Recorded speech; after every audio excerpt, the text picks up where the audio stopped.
Ajude os Sussurros do Imaginário a crescer. Ama os audiobooks do canal?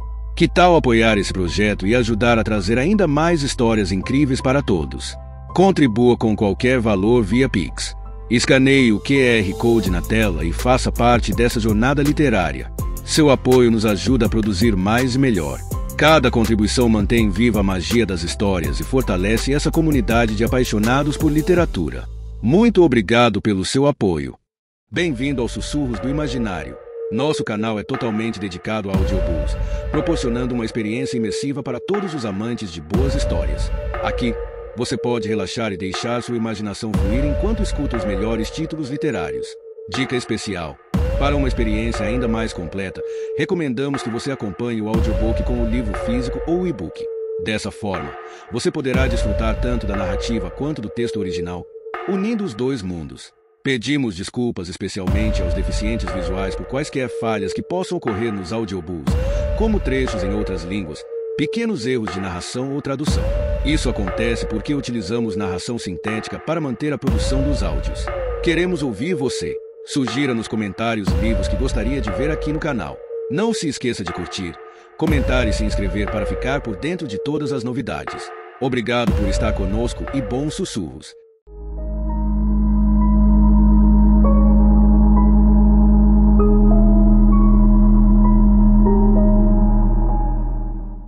Antes de partir, um livro escrito por Charlie Donlea. Parte 1. Ficando sozinha. Primavera. Capítulo 1. Aterragem. Segunda-feira, 16 de maio. 22h22. Morrer subitamente é mais fácil. Uma parada cardíaca ou um acidente de carro não dá chance para pensar muito no que está por vir. Nem deixa tempo para refletir a respeito da vida, os entes queridos deixados para trás e os sonhos não realizados. Porém, quando um avião começa a cair, planando lentamente em direção ao mar gelado e escuro, não há nenhuma sutileza quanto ao fim. A morte está chegando. É inexorável. E, no caso de Ben Gamble, o lento avanço rumo ao fim, o lapso de tempo entre saber que o voo teria um desfecho trágico e o choque contra a água, gerou aflição e dúvida. Minutos intermináveis de pânico e ansiedade, e também de arrependimento. Com a turbulência sacudindo a cabine, Ben sentiu a carta tremer em suas mãos. Tentou voltar a lê-la, mas uma queda brusca de altitude fez os seus olhos fecharem. Ele fora um covarde por esconder o segredo da sua mulher. Naquele instante em que a possibilidade de contar para ela havia passado, torturava o imaginar que ela descobrisse por meio de alguma outra pessoa. Ben abriu os olhos e olhou pela janela do avião para a escuridão da noite. Imaginou que o seu segredo causaria nela. Queria uma chance para explicar. Queria uma última oportunidade para falar com a sua mulher. Desviando o olhar da janela, voltou a ler a última frase da carta. Você tem que contar para sua mulher, Ben. Ela merece saber a verdade. Dou só mais uma semana para você fazer isso. Caso contrário, eu mesma contarei para ela. Ben dobrou a carta e a enfiou no bolso. Voltou a olhar pela janela e para a escuridão. Porém, algo logo se formou em sua visão. Demorou um instante para ele se dar conta do que estava vendo. Era o reflexo da lua cintilando na superfície da água, que foi se aproximando cada vez mais. Então, pouco depois, o mar abraçou o avião. O impacto foi brutal. Gritos irromperam pela cabine. Preso pelo cinto de segurança, Ben foi jogado para a frente. Ele bateu o nariz no encosto de cabeça à sua frente. Sentiu o sangue cobrir o lábio superior e escorrer pelo queixo. A visão ficou desfocada devido à vibração do assento. Porém, após o choque inicial, o avião deslizou pela superfície da água por vários segundos, como se fosse uma lancha em alta velocidade. Passado tempo suficiente, Ben acreditou que o piloto, por milagre, havia conseguido realizar um pouso de emergência.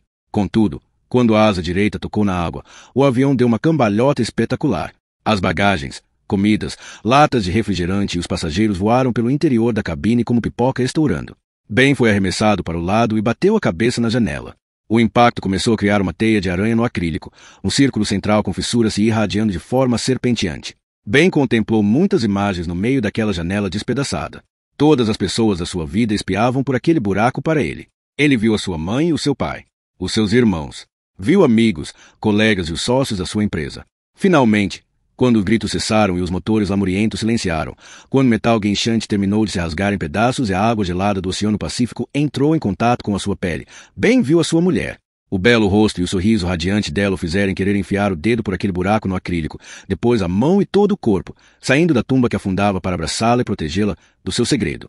No momento em que a água gelada roçou seu rosto, Ben entrou em ação. Ele pegou a fivela do cinto de segurança e a soltou.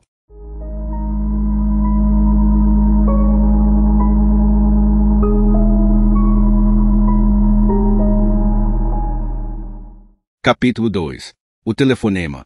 Terça-feira, 17 de maio. 4 horas, em meio a um sonho, as pálpebras de Abby Gamble tremeram e os seus lábios deixaram escapar um gemido. Ela e Ben estavam saindo de férias. Como de costume, estavam atrasados. Abby corria atrás do marido pelo estacionamento do aeroporto, puxando a mala de rodinhas, que tombava enquanto ela tentava acompanhá-lo. Cada vez que Abby conseguia endireitá-la, Ben estava mais à frente. Quando ela chegou à escada rolante, ele já estava no alto dela e se dirigindo para o vagão. Abby subiu a escada de 2 em 2 degraus, com a mala batendo contra eles. Ao alcançar a plataforma, ela viu Ben gesticulando para ela, indicando que ela deveria se apressar antes do fechamento das portas do vagão. Abby tentou correr, mas a sua mala ficou presa no topo da escada rolante, como se fosse o cadarço desamarrado que sua mãe sempre tinha alertado que seria engolido pelos degraus que subiam e desciam continuamente. Eu preciso de você, ela ouviu o marido dizer. Abby ergueu os olhos. As portas do vagão estavam se fechando. Eu preciso de você comigo. Ben voltou a dizer, no momento em que as portas se fecharam. Abby desistiu da mala, deixando-a no degrau, e correu em direção ao vagão que estava começando a se mover. Lentamente no início, quase a convidando a saltar e pegar uma carona até o terminal do aeroporto, depois ganhando velocidade e passando como um borrão por ela até ficar fora de vista. Em seguida, ao se virar na direção da escada rolante, Abby viu os degraus, que continuavam subindo e descendo, engolirem a sua mala. Abby abriu os olhos e se sentou na cama. Por um instante, apalpou o lençol à procura de Ben antes de se lembrar da viagem dele. Sentiu a adrenalina se apoderar dela. Olhou para o despertador. Passava pouco das 4 da manhã. Abby se levantou da cama e foi até a cozinha pegar um copo de água, recordando-se da sua corrida letárgica pelo estacionamento do aeroporto durante o sonho. Ao menos uma vez ela gostaria de ser uma velocista em seus sonhos, livre da sensação de chumbo nas pernas que sempre sentiu e capaz de sair em disparada de um lugar para outro. Abby tomou um gole de água e prestou atenção na tranquilidade da casa, o tic-tac do relógio do corredor e o zumbido do ar-condicionado. Eu preciso de você comigo. Abby voltou a consultar a hora e sabia que Ben não se importaria se ela o acordasse. Ele nunca se incomodava com chamadas tarde da noite quando estava viajando a negócios. Então, ela ligou, mas caiu direto na caixa postal. Ou o telefone dele estava desligado ou a bateria tinha acabado. Ambas as hipóteses eram improváveis. Incomodada, folheou a pasta na cozinha até encontrar o plano de viagem de Ben. Abby examinou as informações e encontrou os dados do hotel do marido. Porém, de repente, ocorreu-lhe que o voo de Ben ainda nem tinha pousado.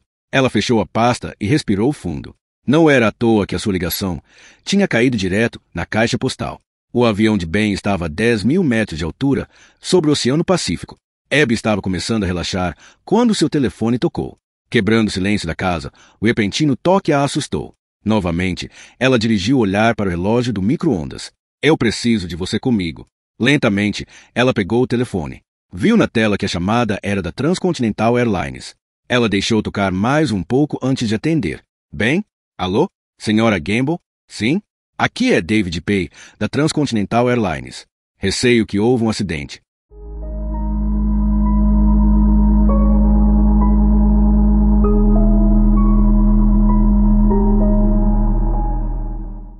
Capítulo 3. As famílias. Terça-feira, 17 de maio. 6 horas e 57, pouco antes das 7 da manhã, o saguão da sede da Transcontinental Airlines em Chicago estava perfeitamente limpo, silencioso e agourento. Um representante da companhia aérea se aproximou de Abby e pegou a mão dela como se fosse um parente querido num funeral. Senhora Gamble, por aqui, o rapaz indicou. Já localizaram o avião? Abby perguntou durante o trajeto até os elevadores. A situação ainda não foi esclarecida. Depois de subirmos, a senhora receberá novas informações. No 30º andar, o rapaz conduziu Abby até uma sala de reuniões com paredes de vidro. Ali, alguns outros familiares bastante aflitos já estavam à espera. Todos se entreolhavam, querendo, mas não ousando, perguntar se aquilo estava realmente acontecendo. Denotando preocupação, os funcionários da companhia aérea serviam café e rosquinhas. No decorrer de 10 minutos, 30 e poucas pessoas lotaram a sala. Finalmente, um homem de aparência distinta, vestido impecavelmente de terno e gravata, passou pela porta e ocupou seu lugar na frente do recinto. Não era difícil de perceber que aquele homem estava no comando. Todos os olhares se voltaram imediatamente na direção dele. Todos esperavam por boas notícias, por más notícias, por qualquer notícia. Bom dia, o homem disse. Sou Paul Bradford. Ocupo a vice-presidência executiva da Transcon aqui no Meio Oeste. Quero começar expressando meu pesar por esse infortúnio. Os nossos pensamentos e as nossas orações estão com os seus entes queridos. Sem delongas, vou direto aos detalhes. Bradford clicou um controle remoto que ligou um projetor instalado no teto. Uma imagem de satélite da América do Norte surgiu na tela atrás dele. Uma linha vermelha arqueada exibia a rota de voo do Aeroporto Internacional O'Hare para o Aeroporto Internacional de Los Angeles. O voo 1641 da Transcom decolou de Chicago pontualmente e pousou em Los Angeles às 7 da noite de ontem. O avião foi reabastecido e uma inspeção de rotina liberou o voo até Sydney, na Austrália. Bradford clicou o controle remoto e um mapamundi apareceu na tela. Outra linha vermelha surgiu, dessa vez com origem em Los Angeles, se movendo da mesma forma arqueada em direção à Austrália. Porém, no meio do caminho, sobre o Oceano Pacífico, a linha sofreu uma interrupção. Depois de 5 horas e 20 minutos de voo, o voo 1641 da Transcom sofreu uma explosão no compartimento de carga dianteiro. Gemidos tomaram conta da sala. Em seguida, lamentos. Paul Bradford prosseguiu após uma breve pausa. Então, os motores sugaram fragmentos da fuselagem e foram perdidos. Os familiares deixaram escapar novos gemidos e lamentos. Como assim? Os motores foram perdidos? Alguém perguntou. Os motores foram atingidos pelos fragmentos da explosão e sofreram uma pane, Bradford explicou. Mas não existe alguma fonte de energia de segurança? O mesmo homem perguntou. Sim, existe. APU, a Unidade Auxiliar de Energia. Porém, segundo os dados coletados por nossos engenheiros analistas, suspeitamos que a APU não funcionou. Os seus analistas? O homem perguntou com raiva. Esqueça os analistas. O que os pilotos disseram? Bradford respirou fundo. Os pilotos conseguiram confirmar que os motores foram perdidos. Mas pouco depois desse contato, a aeronave teve uma pane elétrica total e perdemos toda a comunicação. Por isso suspeitamos que a APU também sofreu avarias. Uma APU em funcionamento teria nos permitido continuar recebendo e transmitindo mensagens. Então, o que aconteceu com o avião? Uma mulher no fundo da sala perguntou. A explosão aconteceu a cerca de 10.000 metros de altitude. Sem comunicação, podemos apenas especular acerca do procedimento dos pilotos. O protocolo padrão diante da pane dos motores da APU consiste em recorrer à RAT, ou seja, a turbina eólica de emergência. A RAT gera energia a partir da velocidade do avião em relação ao ar e é capaz de fornecer recursos hidráulicos que permitem aos pilotos manobrar e planar a aeronave. Acreditamos que, por meio do uso da turbina eólica, os pilotos tentaram um pouso de emergência na água. Outro coro de gemidos veio dos familiares. Abby colocou a mão sobre a boca, lembrando-se do seu sonho de apenas algumas horas antes, correndo atrás de Ben, tentando acompanhá-lo. As portas do vagão se fechando e as palavras dele pairando no ar da plataforma vazia. Eu preciso de você comigo. A agência reguladora do setor aéreo está investigando a situação desde o início dessa crise. Bradford voltou-se para a tela do projetor e circundou uma área no Pacífico Sul com seu ponteiro laser. Com base na localização do avião durante a nossa última comunicação com os pilotos, inferimos a área onde eles podem ter feito o pouso forçado, ele disse e pigarreou, onde os pilotos provavelmente tentaram o pouso de emergência. Bradford voltou a clicar o controle remoto e diversas linhas apareceram ligando a costa oeste dos Estados Unidos à Austrália. Essas linhas representam rotas de navegação e estão repletas de navios cargueiros 24 horas por dia. A agência reguladora já alertou os comandantes dos navios na área em que acreditamos que o pouso possa ter acontecido. Esses navios são basicamente os primeiros a responder, e estamos esperando ouvir boas notícias de um deles. Também estamos em contato com a Marinha dos Estados Unidos e algumas das suas embarcações estão a caminho da área nesse momento. A pane dos motores aconteceu 5 horas após a decolagem de Los Angeles. Outro familiar disse. Isso foi à meia-noite. Agora são 7 da manhã, porque ainda não encontraram o avião. Ou bote salva-vidas, ou alguma coisa. Bradford voltou a pigarrear e prosseguiu. No momento, o Pacífico ainda está sob a escuridão da noite, mas esperamos alguma novidade ao amanhecer. O silêncio tomou conta da sala. Todos olhavam fixamente para Paul Bradford, implorando sem palavras por informações que ele não tinha. Ansiavam pela confirmação de que os seus entes queridos estavam seguros. Abby se pôs de pé junto à mesa de reuniões, se apoiou com uma mão no tampo de mogno antes de começar a sair lentamente da sala, com um tremor perceptível no andar. O vice-presidente de terno engomado da Transcontinental Airlines não deu informações adicionais acerca da localização do avião. Ele não tinha. Todos na sala sabiam porque o avião não fora encontrado. Era um pedaço gigante de metal que se chocou contra o mar e afundou como uma bigorna.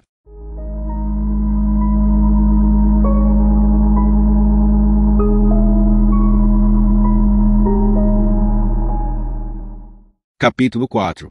Um relógio e uma carteira. Sexta-feira, 27 de maio. 10h15. A campainha tocou e Abby pensou em ignorá-la. Era o 10º dia desde que o avião de Ben tinha desaparecido, e ainda não havia vestígios dele. O noticiário da TV a cabo fazia uma cobertura jornalística ininterrupta a respeito do avião da Transcontinental e dos 247 passageiros a bordo. Abby desligou a TV depois do quarto dia e não voltou a ligá-la desde então. A campainha tocou novamente. Ela se levantou da cadeira da cozinha e caminhou até o hall de entrada. Quando Abby abriu a porta, um homem de terno apertado e camisa branca ofuscante estava em sua varanda.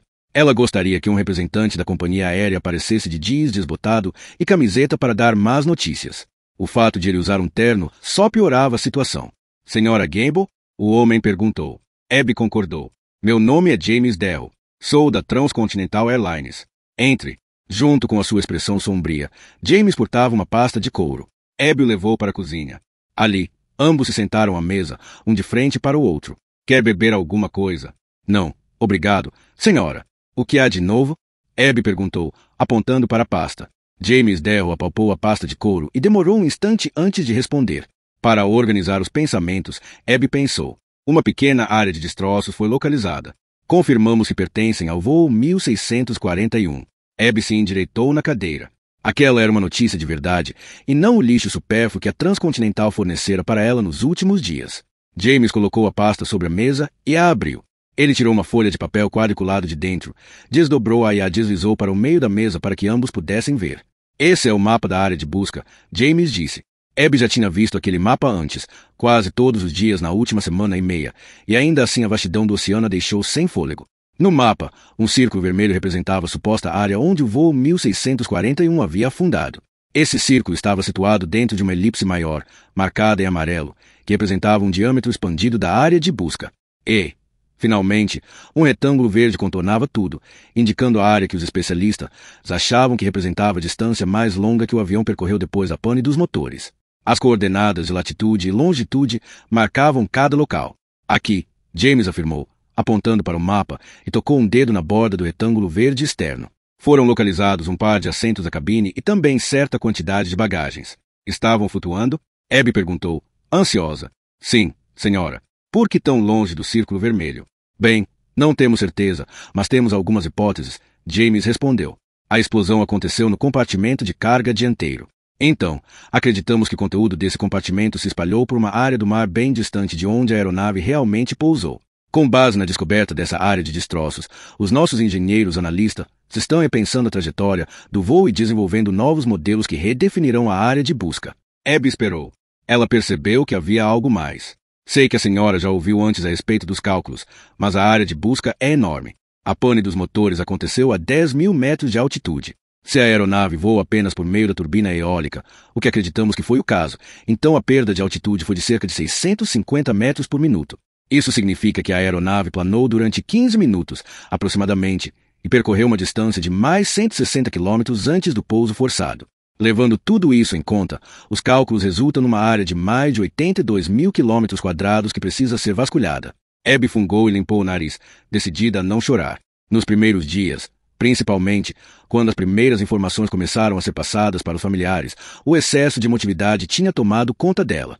Ela lembrava pouco do que havia sido discutido durante aquelas reuniões. Procurou manter a calma naquele momento, querendo se concentrar até o funcionário da companhia aérea dar todas as informações. Os coletes salva-vidas ainda estavam presos na parte inferior dos assentos que foram recuperados, ele disse. Ou seja, receamos que nunca houve oportunidade para usá-los. Abby respirou fundo antes de falar. De que fileira eram esses assentos? Fileira 24. Mas bem estava na primeira classe, Abby disse baixinho, com o lábio inferior trêmulo. Sim, senhora. O Sr. Gamble estava na fila 4. James respondeu e voltou a apontar para o mapa. Mas nessa área, diversas bagagens também foram encontradas. Uma delas pertencia ao seu marido. Abby tirou os olhos do mapa e encontrou James Darrow olhando para ela. Ela sentiu a visão ficar enevoada. Não, ela exclamou, fazendo um gesto negativo com a cabeça. Você disse que os assentos eram da classe econômica, da parte de trás do avião. Sim, senhora. Porém, as bagagens encontradas pertenciam a passageiros de várias partes do avião. Em uma delas, alguns itens pessoais do seu marido foram recuperados. James enfiou a mão no bolso interno do paletó e tirou um saco plástico. Ao vê-lo, Abby voltou a fazer um gesto negativo com a cabeça. Então, as lágrimas irromperam e começaram a rolar pelo seu rosto. A senhora reconhece esses itens? James perguntou e colocou o saco plástico sobre a mesa. Abby pegou. Ela abriu o saco e, com dedos trêmulos, tirou o relógio de Ben. Ela o reconheceu imediatamente. Tinha sido seu presente de aniversário para ele. Ainda assim, Abby virou para ter certeza. As letras BDG estavam gravadas em letra cursiva na tampa traseira. Benjamin Dapsey Gamble. O saco plástico também continha a carteira dele, que ela pegou e abriu. Ali dentro, encontrou a carta de motorista do marido. Abby chorou copiosamente quando viu a foto dele, incapaz de se controlar. Sinto muito, James disse. Quer que eu entre em contato com alguém? Abby fez um gesto negativo com a cabeça e continuou a examinar o conteúdo da carteira de Ben, ainda úmida por causa da água salgada do mar. Sem prestar muita atenção, ouviu o homem de terno dizer que a operação de busca e salvamento estava sendo reduzida a uma missão apenas de busca. Ela só conseguia olhar a foto do marido e se perguntar por que tudo estava acontecendo de novo.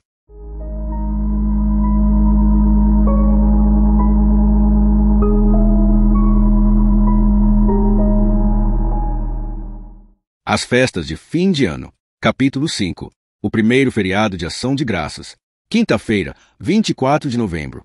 13h32. Os 6 primeiros meses desde a perda de Ben foram quase só de tristeza para Abby Gamble. O sofrimento vinha em ondas, às vezes em marolas, outras vezes como um maremoto.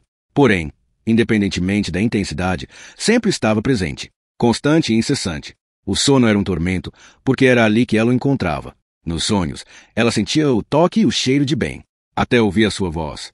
Abby se perdia naqueles sonhos nas lembranças do marido. Os sonhos eram tão vívidos que ela passou a acolhê-los, acreditando sempre que eram realidade. Confiante de que Ben estava ali na sua frente, que o abraço e o beijo dele eram de verdade. Uma parte do seu subconsciente sempre desconfiava no início daqueles sonhos, mas Abby cedia à tentação mais cedo ou mais tarde.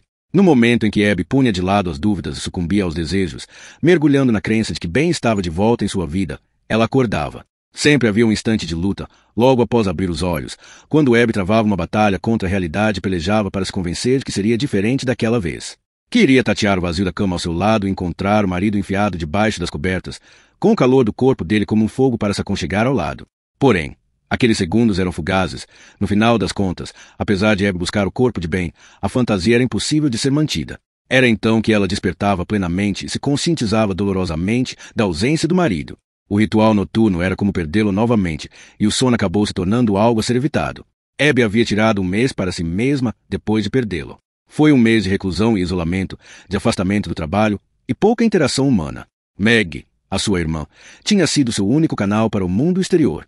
Contudo, após aquele primeiro mês, Abby lentamente se insinuou de volta para a vida. O trabalho se tornou seu refúgio. 12 horas por dia, durante os quais ela evitava pensamentos perturbadores de como aguentaria viver sem ele.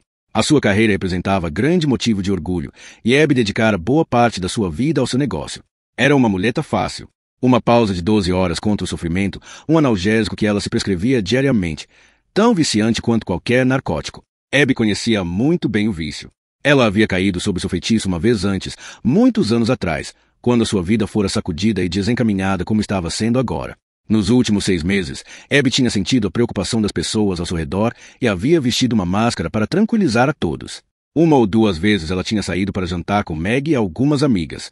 Todos os domingos, ela se dirigia para a casa dos pais para mostrar a eles que estava se recuperando, embora sentisse uma ferida que tinha certeza de que jamais cicatrizaria. A perda de Ben havia criado uma segunda cratera em sua alma que era vizinha da primeira.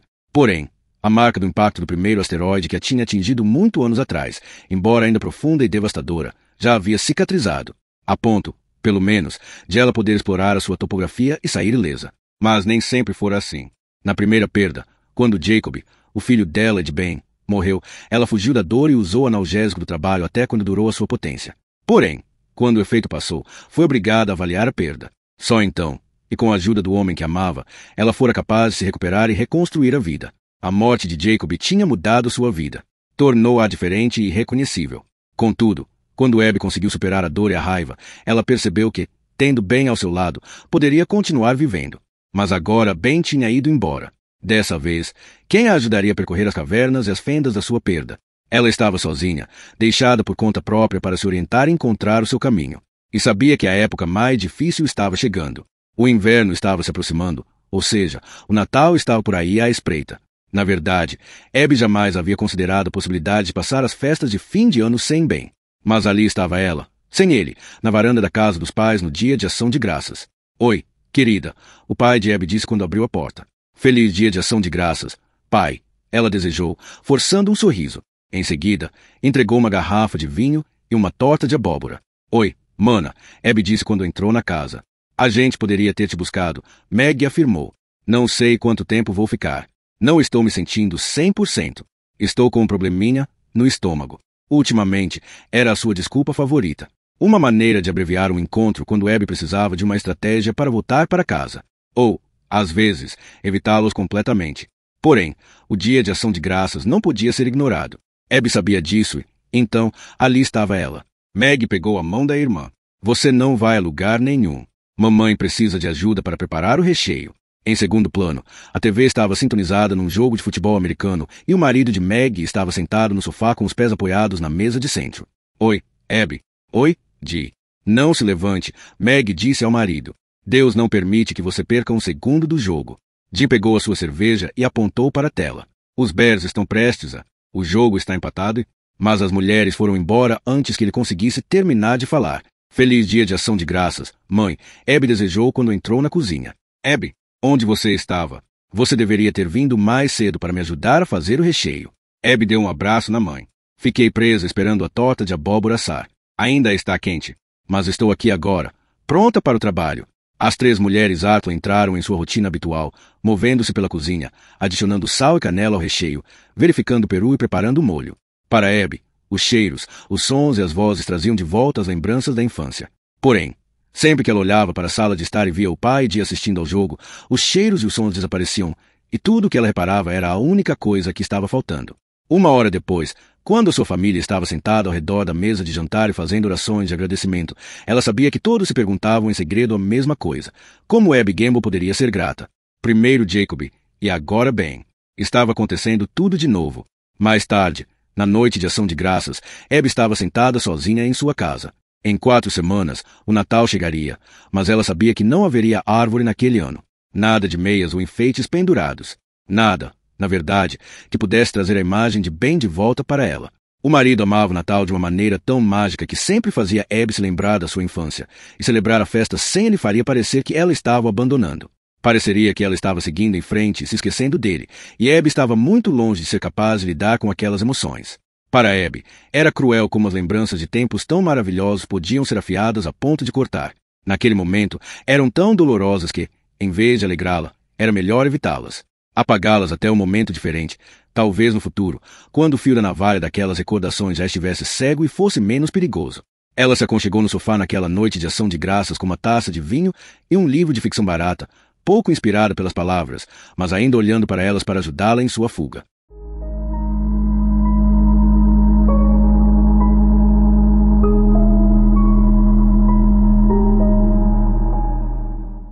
Capítulo 6.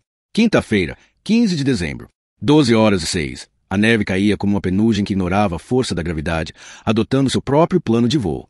Polvilhava os ombros e os gorros dos consumidores natalinos que caminhavam pela Avenida Michigan, com os seus pés pisoteando a neve acumulada na calçada. No Grand Lux Café, Abby sentou-se com a irmã à mesa ao lado da janela e observou o movimento abaixo. Centenas de pessoas, envoltas em cachecóis e parcas, carregando sacolas e pacotes para o próximo destino. Era sábado à tarde, 2 semanas antes do Natal. Uma época frenética para a maioria. Conforme a data se aproximava e o tempo escasseava, mas uma calma estranha havia se apoderado de Abby. Ela já tinha concluído suas compras. A sua lista era menor naquele ano. Para o bem ou para o mal, Abby simplesmente tinha menos pessoas em sua vida. Os últimos 6 meses não trouxeram novos relacionamentos, e muitos dos antigos morreram junto com o marido. As amizades sumiram de vista, algumas não íntimas o suficiente para dar uma voz de apoio, outras apreensivas de revólver lembranças indesejadas. Os amigos de Ben, com cujas mulheres Abby convivera, estiveram presentes inicialmente, mas, com o tempo, desapareceram. As suas amigas mais próximas se manifestaram por meio de telefonemas e mensagem de texto, contudo nenhuma delas insistiu para trazê-la de volta aos seus círculos sociais. Preocupadas, Abby tinha certeza que o fato de elas continuarem levando as suas vidas normais a levaria ainda mais ao desespero. Abby não tinha certeza se elas estavam corretas, mas, no final das contas, ela era tão culpada quanto elas. Abby não tinha realmente tentado encontrar o caminho de volta para as amigas. Porém, mais à frente, tentaria. Algum dia, pegaria o telefone e ligaria para elas. Voltaria a fazer parte da vida delas, e elas da dela. Era outra etapa do processo pelo qual ela um dia passaria. Naquele momento, porém, as suas feridas eram grandes e estavam escancaradas. Ainda não estavam suturadas, e com certeza, em condições de serem vistas pelos demais. No entanto, não foram apenas as amigas que saíram da vida de Abby. A mãe de Ben telefonou no 1º ou 2º mês depois que a busca foi suspensa. Na voz de Janet Gamble, havia algo que sugeria uma dose muito forte do seu filho. Elas se encontraram para almoçar um pouco antes do dia de ação de graças, e logo Abby percebeu que era algo que não se repetiria tão cedo. Nos olhos da sogra, ela viu o marido, sentiu no abraço dela e o ouviu na voz dela. Abby também percebeu que a mãe de Ben estava enfrentando o mesmo problema ao falar com a viúva do filho. Então elas se sentaram, duas mulheres cuja vida foi despedaçada, cada uma incapaz de ajudar a outra a juntar os pedaços. Naquele dia, elas saíram do restaurante prometendo fazer aquilo de novo, assegurando uma à outra que ficariam em contato, mas sabendo que era mentira. Nenhuma das duas poderia fazer parte da vida da outra até que cada uma tivesse atravessado a névoa densa de dor e suplício que a morte de Ben havia deixado para trás. Assim, 2 semanas antes do Natal, o círculo social de Abby Gamble tinha se reduzido à irmã e aos pais. As compras não levaram muito tempo e ela se viu querendo passar rapidamente por aquela estação do ano. No próximo sábado, Dee e eu vamos a um jantar, Meg disse, sentando-se diante de Abby. Por que você não vem com a gente? Abby deixou de olhar para o movimento da Avenida Michigan, sorriu para a irmã e tomou um gole de cappuccino. Meg Artland era uma cópia da irmã. Era 4 anos mais nova que Abby e mesmo assim as duas eram confundidas com gêmeas. Seria perfeito, Abby respondeu, deixando a sua xícara delicadamente sobre a mesa. Um jantar cheio de casais e eu chegando sozinha. Não, obrigada. Na verdade, Meg disse, desviando o olhar da irmã do jeito que ela normalmente fazia quando tentava encurralar Abby. Meg olhou pela janela e deu uma espiada casual para os pedestres, como se seu próximo comentário não significasse absolutamente nada. Vai ter um monte de homens solteiros lá. E tem um cara em particular que eu quero que você conheça. Num gesto de defesa, Abby levantou a mão. Não, obrigada. Não mesmo. Nem pensar. Vamos, Abby. Meg insistiu, recuperando contato visual. Vai ser divertido. Você precisa sair mais de casa e também largar um pouco o seu escritório. Ir a um jantar com um monte de gente que não conheço? Não consigo pensar em nada pior. Meg, você conhece Dee e eu? Não, obrigada. Prefiro ir sozinha a um casamento do que me sentar para jantar com um bando de estranhos. Tudo bem, vamos pular o jantar com estranhos e jantamos só nós 4. Nós 4? Sim. Eu quero que você conheça o Mark. Ele é ótimo. Meg, Abby exclamou, aborrecida. Por que você não quer conhecê-lo? Ele é bonito e normal. Prometo. Obrigada, mas acho que não. É só um jantar. E vamos marcá-lo o mais cedo possível para que você, Margaret Marie Artland, Abby disse, encarando a irmã mais nova e usando uma voz pausada, que era muito mais eficaz do que gritar quando se tratava de lidar com Meg. Eu ainda não estou preparada. Meg deu um sorriso amarelo e, em seguida, olhou para o seu cappuccino. Tudo bem, ela disse, dando de ombros.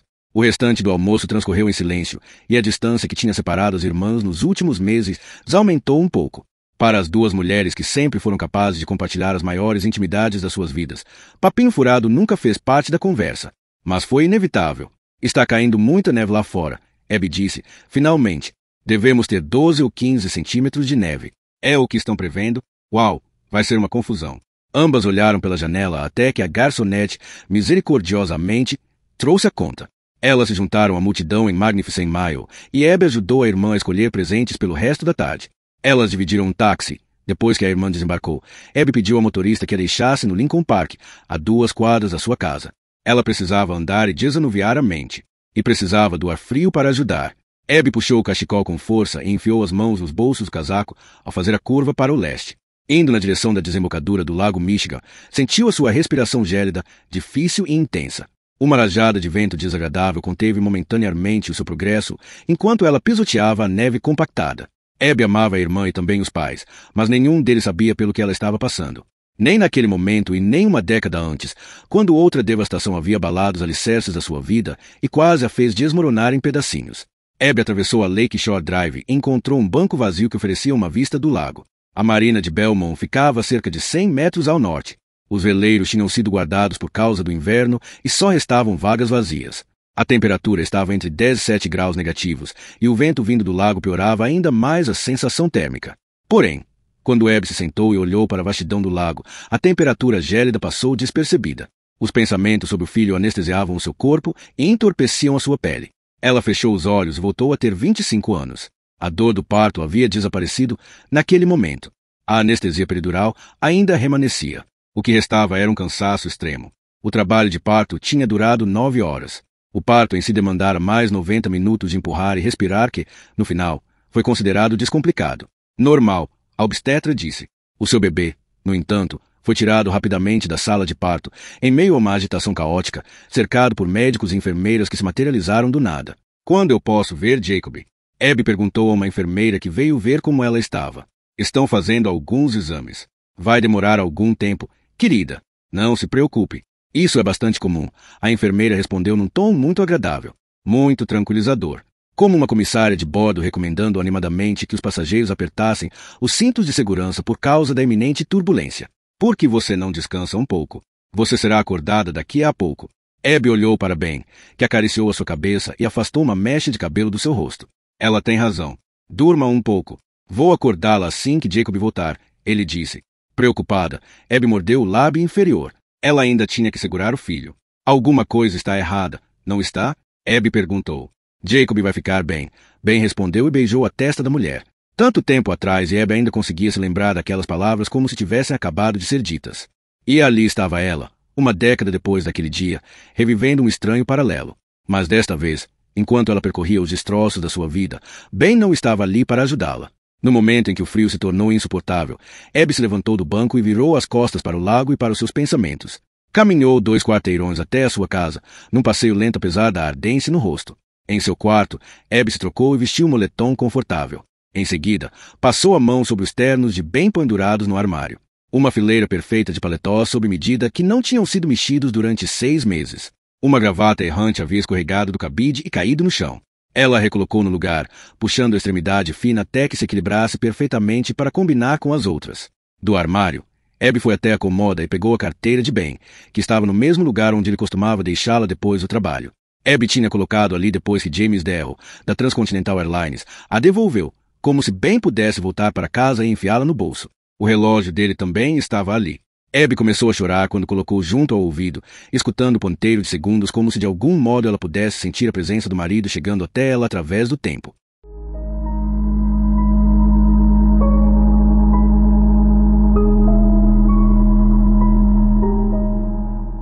Capítulo 7. Uma mochila. Quinta-feira, 15 de dezembro. 16h04, ventos intensos açoitavam a superfície do mar e agitavam a água enquanto relâmpagos inflamavam o céu em pulsos luminosos encobertos por nuvem de tempestade. Ondas colossais se erguiam do mar na direção do céu, culminando em cristas espumantes com 6 metros de altura. A chuva caía pesada e borrava a distinção entre água e ar. Em meio a tudo isso, a mochila resistiu. Surfou uma onda após a outra, desaparecendo nas cristas antes de cair de volta no mar e mergulhar fundo sob a superfície da água. A jornada continuou noite adentro, uma sequência redundante de mar escuro e furioso, cuspindo a mochila onda após onda e a engolindo novamente.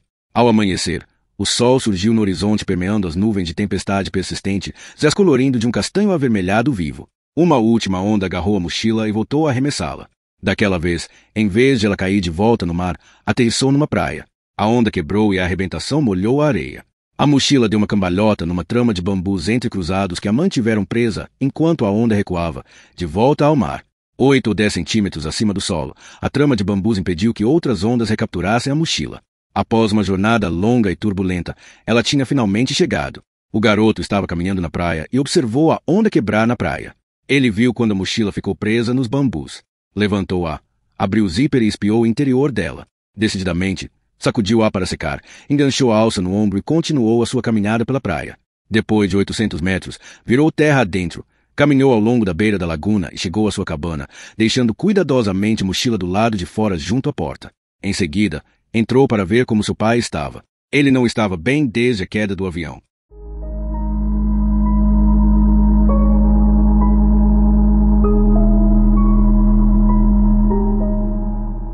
Capítulo 8. Véspera de Natal. Sábado, 24 de dezembro. 13h22. O telefone não parou de tocar desde logo cedo na véspera do Natal. Abby sabia que as intenções eram sinceras, mas naquele dia ela precisava ficar sozinha. Ela colocaria um sorriso no rosto e passaria o dia seguinte com a família. Naquele dia, porém, ela não era capaz de invocar a vontade de fingir. Meg estava com dia a família do marido, e após seu terceiro convite, Abby teve de voltar a usar a voz pausada para convencer a irmã mais nova de que passar a véspera do Natal com a família do cunhado era a última coisa que ela queria fazer. Finalmente, Meg cedeu. Os pais de Abby eram outra história. Os telefonemas começaram às 8 da manhã e não pararam. Os Coopers e os Sullivans estão vindo como sempre, a sua mãe disse. Por que você não dá uma passada para a ceia? Os Coopers e os Sullivans eram pais de velhos amigos do ensino fundamental, e Abby tinha certeza de que relembrar acontecimentos de 20 anos atrás não era o que ela precisava naquela noite, sobretudo porque falar o passado acabaria levando a falar do presente, acerca de quem está casado e quem não está, acerca de quem tem filhos, quantos anos eles têm e em que ano da escola estão. Abby imaginou a interrupção brusca que a conversa teria quando todos voltassem a atenção para ela. Na sequência, haveria uma discussão inoportuna sobre o clima e o trabalho. O pensamento a fez estremecer. A véspera do Natal na casa dos pais simplesmente não iria acontecer. Seremos só nós 6, a mãe continuou. E Bruce e Carol não veem você desde... A mãe disse e pigarreou. Bem, eles não veem você faz um tempo e tenho certeza de que elas adorariam que você aparecesse. Abby sabia muito bem a última vez que havia visto Bruce e Carol Cooper. Foi a última vez que havia visto muitos amigos dos pais, aliás, muitos dos seus próprios. Foi em agosto, 3 meses após o acidente do avião. De bem logo depois que a operação de busca e salvamento fora alterada para uma missão apenas de busca. A última vez que ela havia visto os amigos dos pais foi no dia em que todos se reuniram na casa funerária para se ajoelhar diante de um caixão vazio e se despedir do seu marido. A véspera do Natal não era o melhor momento para a recondução de Abby, com as emoções à flor da pele, ao mundo real. Não, obrigada, mãe. Eu estou bem. Temos bastante comida. Talvez só para a sobremesa. Então, apenas passe para cumprimentar. Mãe, eu preciso ficar sozinha hoje à noite. Eu preciso disso. Mas Meg e Jim virão me pegar amanhã e estaremos aí ao meio-dia. Divirta-se esta noite. Por favor, pare de se preocupar comigo. Houve uma longa pausa. Então, finalmente, o silêncio foi rompido. Tudo bem, querida. Se você precisar de alguma coisa, seu pai e eu vamos estar aqui. É só ligar. Obrigada, mãe. E se prepare para amanhã. O seu pai ficou fermentando o vinho Glog dele durante 3 dias. Estou quase acostumada com o cheiro. Caramba, Abby disse, soltando um risinho. Mal posso esperar. Até amanhã, mãe. Feliz Natal. Ao desligar o telefone, Abby quase podia sentir o cheiro do vinho Glog do pai. Era uma tradição que remontava à sua infância, sendo algo em que o pai trabalhava duro todos os anos. Um caldeirão fumegante no fogão contendo o terrível preparado chamado vinho Glog. Não era nenhum segredo que o vinho era insuportável, mas o esforço do pai, 3 dias de mistura, degustação e ajuste fino, e depois todo o dia de Natal fermentando e fervendo em fogo brando, era suficiente para todos encararem um copo. O vinho piorava a cada ano.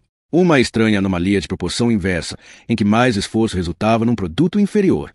Contudo, o pai sempre considerou o vinho uma criação fantástica. Ben tinha ajudado a apoiar essa ideia todos os anos, e sempre havia sido convincente. Ela se lembrou de Ben e do pai diante da fogueira e ao lado da árvore. No momento em que Abby estava se recompondo por meio de uma série de respirações profundas depois que terminou de falar com a sua mãe, o telefone voltou a tocar. Ela atendeu, esperando que fosse o pai, num esforço final. Mas, em vez disso, ela ouviu outra voz. Era a mãe de Ben. Elas conversaram pela última vez naquele almoço 1 mês antes.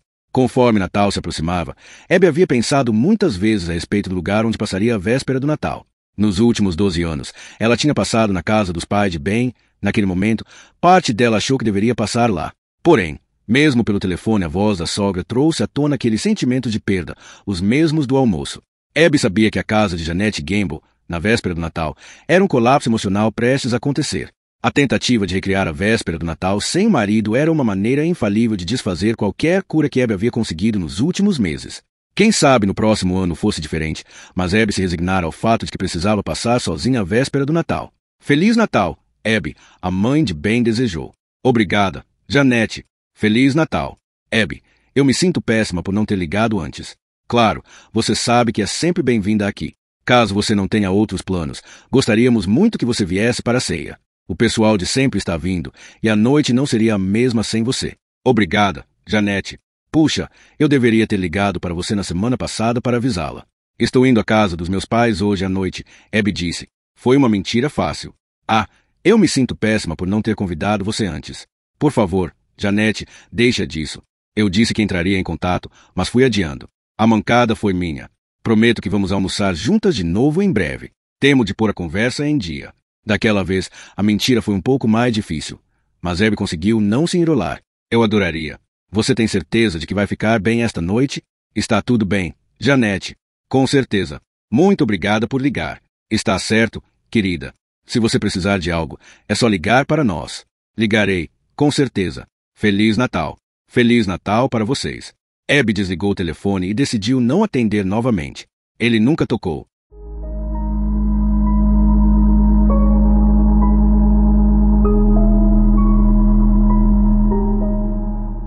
Capítulo 9. O diário. Sábado, 24 de dezembro. 15h22. O cocô estava enterrado na areia e da sua polpa germinou um broto que tinha crescido até 1 metro de altura. Gerou uma única e impressionante folhagem. Não era muito, mas serviria. A partir da folhagem solitária, ele pendurou frutos silvestres entrelaçados com fibras da casca de outro cocô. Ajustou uma pequena estrela do mar petrificada no topo do broto. Ao concluir a sua criação, deu um passo para trás para analisar o seu trabalho. Considerando os recursos escassos da ilha, era uma árvore de Natal de aparência impressionante. Depois de coçar o pescoço, ele passou os dedos pela barba crescida, que estava espessa e comprida. Sentou-se em sua cadeira do lado de fora da pequena cabana que chamava de lar, tirou o diário da mochila e o examinou. A capa dura ficará flexível por causa dos danos causados pela água, e suas páginas, inchadas por terem absorvido a água do mar, empurraram a capa dura, abrindo-a como as pétalas de uma flor desabrochando. Ele observou a outra cabana que ficava bem perto da sua e ficou grato ao fato de William, o adolescente com quem ele dividia a ilha, ter agido tão rápido depois que viu a mochila chegar à praia. Apesar de ser a prova d'água, nem mesmo o exterior de tecido impermeável da mochila conseguiu proteger totalmente o diário depois de tanto tempo no mar agitado. Felizmente, o garoto fez o resto. William havia passado 2 dias recuperando o diário que encontrou dentro da mochila, colocando ao sol e alisando as páginas danificadas. A encadernação rígida que prendia a capa impedira que as páginas internas sucumbissem totalmente ao mar. Após 2 dias sob o sol quente, a lombada secara e as páginas úmidas se recuperaram. A tinta tinha aguentado e quase todas as páginas estavam legíveis. No entanto, os poucos trechos que não estavam legíveis não se perderam. Não demorou muito para o homem reconstruir aqueles trechos. Eles permaneciam nítidos em sua mente desde quando ele os tinha escrito. Era uma história que ele ainda sabia de cor. Naquele momento, abrindo o diário, ele folheou e parou no seguinte título. O dia em que eu soube que a amava, ele virou a página e leu. Era o meu lugar secreto. Eu ia ali para lidar com as pressões da faculdade sempre que era necessário estudar, livre de preocupações. Ao contrário da biblioteca ou de muitos dos prédios do campus, cujos recantos de estudo secreto há muito tempo tinham sido explorados e espoliados do seu valor, o 3º andar da academia de ginástica era um tesouro perdido. O jovem arquiteto dentro de mim analisou o espaço quando o encontrou pela primeira vez e imediatamente se deu conta do seu potencial. Escuro, sombrio e repleto de aparelhos de ginástica da década de 1970 cobertos por uma espessa camada de poeira, presumi que era a primeira pessoa a entrar no recinto em muitos anos. Aquilo era uma coisa boa. Assim como a escada íngreme e estreita que levava ao espaço abandonado no 3º andar, prometia privacidade. Quando percebi a luz do sol penetrando pela janela em forma de meia-lua e cobrindo de listras uma grande mesa de carvalho que ficava na frente dela, entendi que havia encontrado o lugar perfeito para estudar. Levei alguns dias para arrumá-lo, mas, no final de semana, o espaço parecia decente. A poeira e as teias de aranha tinham desaparecido. Empilhei os aparelhos de ginástica num canto e os cobri com uma lona. A pesada mesa de carvalho ficou centralizada diante da janela e eu coloquei uma luminária em sua superfície para estudar. Conforme o semestre avançava, o refúgio tranquilo no último andar da academia de ginástica se tornou o meu lugar favorito. Eu tinha o privilégio de possuir um molho de chaves reservado para alguns alunos considerados suficientemente responsáveis para abrir e fechar a academia de ginástica. O sótão do 3º andar, com a sua escada estreita e escura, era um local tabu há muito esquecido. O tempo, as formaturas, a rotatividade de pessoal e as aposentadorias tinham eliminado do campus todos os estudantes ou professores que sabiam da existência daquele lugar peculiar. Provavelmente, aqueles aparelhos de ginástica antigos tinham sido jogados ali há muitos anos. Até o dia em que cheguei por acaso nele, o espaço era apenas um depósito abandonado no último andar de um prédio do campus. Naquele momento, porém, era o meu santuário secreto. Eu estudava ali com frequência, geralmente depois do horário escolar, quando a academia de ginástica ficava vazia e silenciosa. De vez em quando, passava a maior parte da noite em minha fortaleza oculta me preparando para os exames, sempre pronto para escapar antes da reabertura da academia pela manhã. O lugar pertencia a mim e só a mim. Porém, no meu 3º ano da graduação, essa situação mudaria numa noite fria de dezembro. Tranquei-me no meu refúgio para uma noite inteira de estudo, devido ao último exame antes das férias de Natal. Então, à meia-noite, ouvi os degraus de madeira rangendo sob o peso de passos ascendentes. Nunca tinha havido um visitante em meu santuário privado. Ao meu conhecimento, ninguém sabia da existência daquele espaço. No momento em que me sentei no recinto escuro, meu coração bateu mais forte. Quando girei a cadeira na direção da entrada, eu a vi. O vão da porta emoldurou a sua figura, e a visão dela se gravou na minha mente como a pós-imagem de um flash de câmera fotográfica. A luz da escada iluminou as suas feições. Cabelo castanho avermelhado na altura dos ombros, pele morena, rosto imaculado e formoso, e dentes brancos como marfim, perfeitos alinhados quando ela sorria, o que ela fez quando me viu. Ah, Desculpe, ela disse e colocou a mão sobre o peito. Credo, você me assustou. Não sabia que tinha alguém aqui em cima. Vou deixar você estudar. Desculpe. Não, não. Há espaço de sobra. Eu teria sido um idiota se dissesse qualquer outra coisa. Apontei para um lugar vazio à minha frente. Sério, continuei, tentando não soar como se estivesse implorando. Há bastante espaço se você precisa de um lugar para estudar. Você tem certeza? Ela perguntou. É a última noite dos exames finais. Não tem como eu te expulsar. Transferi meus livros para um lado da robusta mesa de carvalho. Ante a aproximação dela, estendi a minha mão. Bem, apresentei-me. Abby, ela respondeu. As nossas mãos se uniram. Havia algo inebriante no sorriso dela, e não há como explicar o que ele fez comigo naquela noite. Só posso dizer que o sorriso dela nunca deixou de me afetar do jeito que afetou naquela noite. O vento assobiava junto ao vidro da janela em forma de meia-lua e o resfriava com uma geada gelada. Naquela noite, mais conversamos do que estudamos, e quando o sol raiou no horizonte, pouco depois das 6 da manhã seguinte, descemos sorrateiramente pela escada rangente e escapamos pela porta dos fundos. 5 anos depois daquele primeiro encontro, Abby sendo jovem e atlética, a barriga mal estava aparecendo quando a enfermeira passou a sonda de ultrassom sobre o seu ventre. Você estava se desenvolvendo no útero dela, e eu sabia que a minha vida nunca mais seria a mesma. Ele tirou os olhos do diário e recordou a época de sua vida em que escreveu aquelas passagens. O diário continha uma série de cartas que um pai enlutado escreveu para o filho logo depois de perdê-lo. As cartas tiveram um efeito terapêutico. Eram um canal para um tempo e espaço diferentes, uma maneira de romper a fronteira entre a vida e a morte, comunicando-se com o filho perdido.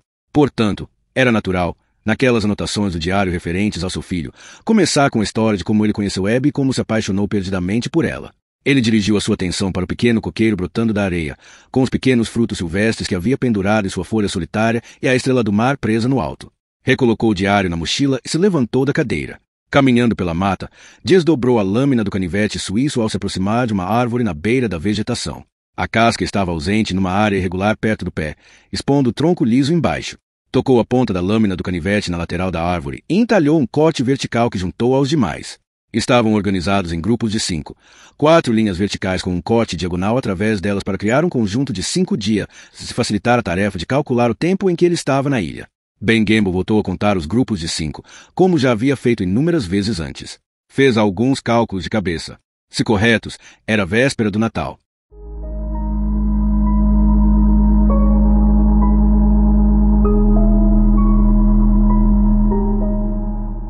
Capítulo 10. Cartões. Sábado, 24 de dezembro. 17h13. Abby passou a tarde da véspera do Natal embrulhando presentes para os pais e para Meg. Deixou os presentes no canto onde ela e Ben costumavam colocar a árvore. Ao se afastar, ela a imaginou decorada com luzes coloridas e repleta de enfeites. Foi a primeira vez naquela estação do ano que sentiu vontade de ter decorado uma árvore. Impulsionada por um surto de espírito natalino que ela tinha dado o máximo de si para reprimir durante todo o período, Abby desceu a escada para o porão e se dirigiu até um canto, onde caixas de enfeites natalinos estavam empilhadas. Ela as inspecionou até encontrar a que precisava. Pegou a caixa com as 2 mãos.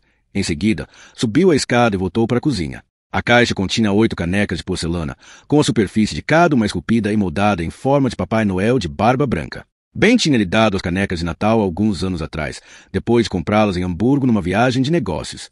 Elas saíam do porão mais ou menos no mesmo momento todos os anos, no início da estação do ano em que a magia era apenas uma leve sensação, como os primeiros flocos de uma nevasca que se aproximava. As canecas tinham pairado em sua lembrança enquanto ela e Meg viam prateleiras de uma loja de decoração 2 semanas antes, mas Abby havia decidido deixá-las enterradas no porão. Naquele momento, porém, na véspera do Natal, ela encontrou forças para recuperá-las. Abby encheu uma leiteira com leite e a colocou no fogão para ferver. Depois, subiu a escada e se dirigiu até o armário do quarto. Alguns minutos depois, voltou para a cozinha trazendo uma velha caixa de loja de departamentos. Na caneca gigante de Papai Noel, ela despejou o leite quente e o chocolate em pó, cobrindo com chantilly e polvilhando com noz moscada. Em seguida, acomodou-se no sofá. Com a caixa no colo, Abby removeu a tampa e inspecionou o conteúdo. O interior continha dezenas de cartas e cartões que Ben havia escrito para ela ao longo dos anos. Ela tinha guardado todos, desde o primeiro cartão que ele deixou para ela na velha mesa de carvalho da fortaleza de estudos deles no 3º andar da academia de ginástica onde se conheceram. Durante 15 anos, a pilha de cartas tinha virado uma coleção e tanto. Ainda que Abby não estivesse preparada para enfrentar o mundo na véspera do Natal, parecia apropriado passar o dia que tinha sido preferido do marido relembrando a história de amor deles. Era algo que ela não conseguiria ter feito um mês atrás. Naqueles últimos meses, Abby havia gastado uma grande quantidade de energia procurando não pensar em Ben. O sofrimento era insuportável. Porém, naquela noite, ela precisava dele. Naquela noite, ela o sentiu. Abby começou com os cartões de Natal e se agarrou a cada palavra. Os primeiros, escritos durante namoro, tinham longas colunas de prosa. Ela os examinou atentamente, arrancando da página a lembrança de se apaixonar. Tinha acontecido apenas uma vez em sua vida. Na parte inferior de cada cartão, pouco antes do nome dele, estava o fecho que Ben tinha colocado em tudo que ele já havia escrito para ela. Um lembrete de que o coração dele pertencia a ela até o fim dos tempos. Eu te amo, para sempre. Ben olhar para a assinatura de Ben a levou para a fortaleza de estudos deles na faculdade. Era o final do terceiro ano de graduação deles. Após apenas alguns meses, ambos sabiam que passariam a vida juntos. E quanto a você? Abby perguntou. Eles estavam sentados à mesa de carvalho com a janela em forma de meia-lua ao lado dele, de um campus na escuridão mais além. Passava pouco das 2 da manhã e o estudo para os exames estava perdendo o ritmo. O recinto estava iluminado apenas pelo brilho suave da luminária de mesa. E quanto a mim? O que exatamente você está perguntando? Ben quis saber. Você já se apaixonou por quantas garotas? Ben fechou seu livro-texto. A mesa estava coberta de cadernos e papéis. Você quer mesmo falar a respeito disso? Sem dúvida. Nada de bom virá disso. Acho importante eu saber. Por que isso é importante? Quantas? Abby insistiu. Isso é tão idiota. Quantas? 2, além de você. Ambas no ensino médio. E? Abby perguntou, esperando pela confissão de Ben. E o quê? Você transou com essas garotas por quem você se apaixonou? Incomodado, Ben franziu a testa. Nós vamos mesmo continuar falando a respeito disso. Abby olhou para ele com olhos como punhais. Você dormiu com elas? Não. Nós lemos poemas juntos. Ah, seu cachorro, Abby disse, setando-se ereta. Ben deu uma risada. Namorei cada uma delas por mais de 1 ano. E se você quer saber, achei que amava as 2. Você achou que amava elas? Sim, na época. Abby fez um gesto negativo com a cabeça. Eu me apaixonei por um vira-lata imundo e asqueroso. Se eu sou um vira-lata imundo, você é o quê, senhorita Honda Civic? Abby tinha acabado de fazer a sua própria confissão a respeito da sua primeira vez. Era uma história enrolada a respeito de um namoradinho do ensino médio que não só tinha roubado brevemente o coração de Abby, mas também a sua virgindade, no banco traseiro do Honda Civic dos pais dela. Sou uma garota inocente que teve uma desilusão amorosa. Impaciente, Ben olhou em volta. Desilusão amorosa? Talvez. Inocente, nem pensar, ele disse e se inclinou para mais perto de Abby. Os Civics são tão apertados que você teria que ser uma acrobata para... Prosseguiu. Em seguida, voltou a fazer um gesto negativo com a cabeça e se inclinou para trás. Está vendo? Nada de bom. Exatamente como eu disse para você. Agora, estou chateado. Abby arregalou os olhos em sedução. Ficou de pé e se aproximou de Ben, sentando-se no colo dele. Com o olhar fixo nos olhos dele, ela se posicionou, escorregando os quadris para a direita. Não seja ciumento, Ben Gamble, ela disse. Com as mãos nos ombros dele, inclinou-se para frente e o beijou na boca. Ben moveu as mãos até a inclinação sedosa das coxas de Abby, com os dedos rastejando sob a bainha dobrada do short dela. Abby recuou e acenou com um dedo de repressão. Mais uma pergunta. O que é? Ben disse, parecendo confuso. Se você achou que amava aquelas garotas, como você pode ter certeza que está apaixonado por mim? Talvez seja apenas uma fase passageira para você, como as outras. Não é? Ben respondeu.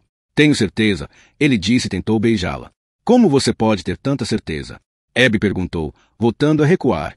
Abby, Ben disse com uma voz pausada que, tempos depois, ela aprenderia a usar com a irmã dela. Já são 2 da manhã. Tenho um exame final amanhã. Sintou-me um pouco enjoado de ouvir a versão da minha namorada de como ela perdeu a virgindade.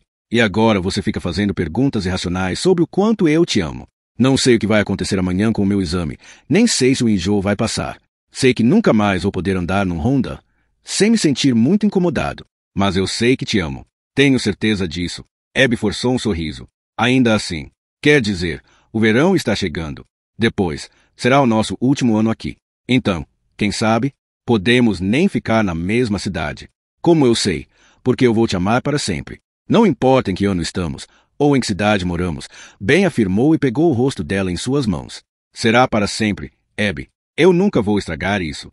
Abby leu novamente o feixe de Ben olhando para o cartão. Eu te amo. Para sempre. Ela leu essas palavras uma centena de vezes na véspera do Natal.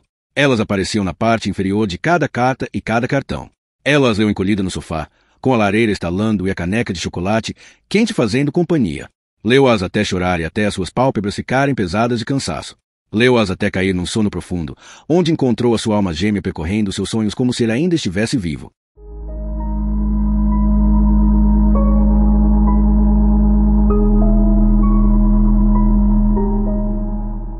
Parte 2. Novos começos.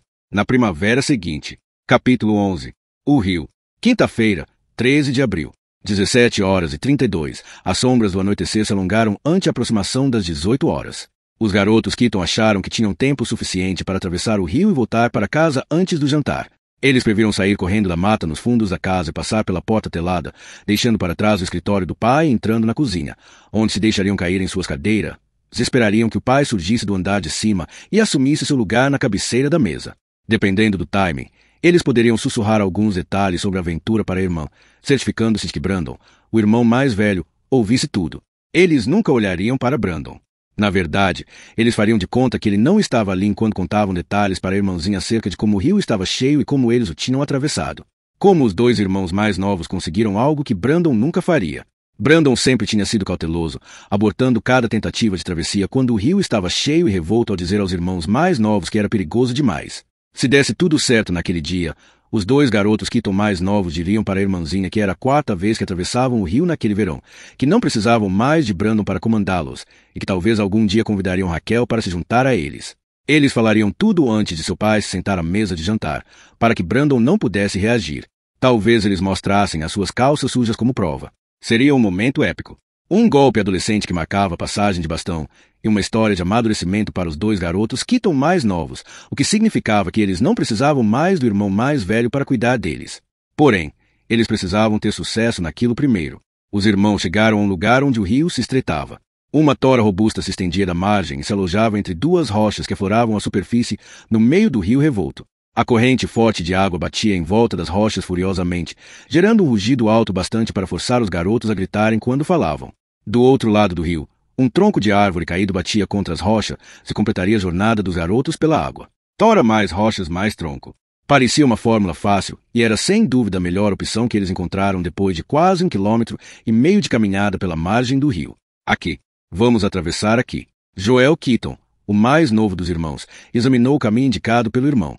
Ele percebeu o vazio entre as rochas no meio do rio e o tronco caído na outra margem. Como vamos das rochas para aquele tronco de árvore? Joel perguntou. Naquele momento, o irmão de Joel percebeu a curta distância entre as estruturas. Vamos ter que dar um salto. Vai dar tudo certo, o irmão respondeu. Poderia ter havido melhores opções se os irmãos continuassem a procurar, mas eles precisavam atravessar o rio rapidamente.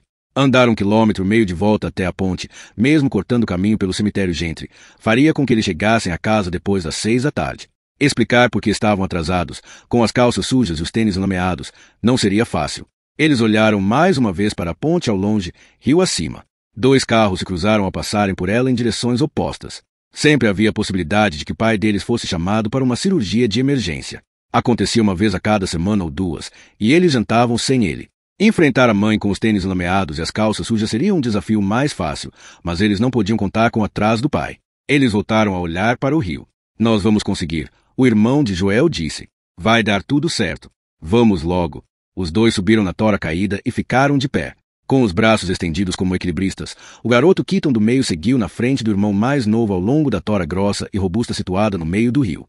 Joel Keaton estava sentado em uma desconfortável cadeira revestida de plástico ao lado da cama hospitalar. Ele apoiava os cotovelos nos encostos para os braços. Estava com os dedos entrelaçados pressionados contra a testa. Uma enfermeira entrou no quarto. Alguma novidade? Ela perguntou. Ao som da voz dela, Joel foi puxado de volta das suas lembranças a respeito do rio. Ele ergueu os olhos, viu a enfermeira e fez um gesto negativo com a cabeça. Não, ele tem estado bastante tranquilo. A enfermeira ajustou o travesseiro e o homem acamado gemeu. Joel colocou a mão no ombro do homem. Relaxe, pai. Ela só está tentando deixar você confortável. A enfermeira verificou o gotejamento intravenoso e olhou para o relógio de parede. Ele pode receber mais morfina em 1 hora. Não preciso dizer ao senhor, Dr. Keaton, mas é tudo uma questão de deixá-lo confortável agora. Joel inclinou-se até perto do ouvido do pai. Analgésicos dentro de 1 hora. Você aguenta até lá? Outro gemido. Joel olhou para a enfermeira e a agradeceu. Ela sorriu de modo simpático e saiu do quarto. Joel esperou até o pai se acalmar e os gemidos cessarem. Então, ele se sentou de volta na cadeira e deixou a mente retornar à infância. ao seu irmão, ao rio revolto e à terrível tragédia ocorrida quase 30 anos antes.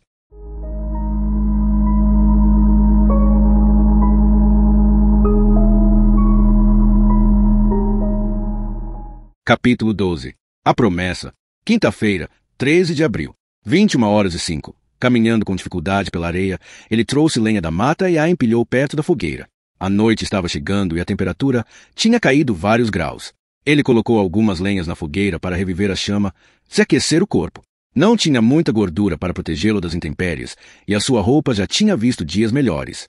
Quando o fogo ganhou intensidade e ficou autossuficiente, ele se sentou na cadeira do lado de fora da cabana. Tirou o diário da mochila, folheou as páginas até onde havia parado e permitiu que as chamas iluminassem a página enquanto lia o título. O dia em que você nasceu, sentei-me ao lado de Abby, que estava deitada na cama da maternidade, apoiada em travesseiros. Você tinha nascido algumas horas antes, e nós ainda não tínhamos te segurado. A obstetra de Abby estava aos pés da cama e outra médica desconhecida esperava de modo suspeitoso em segundo plano.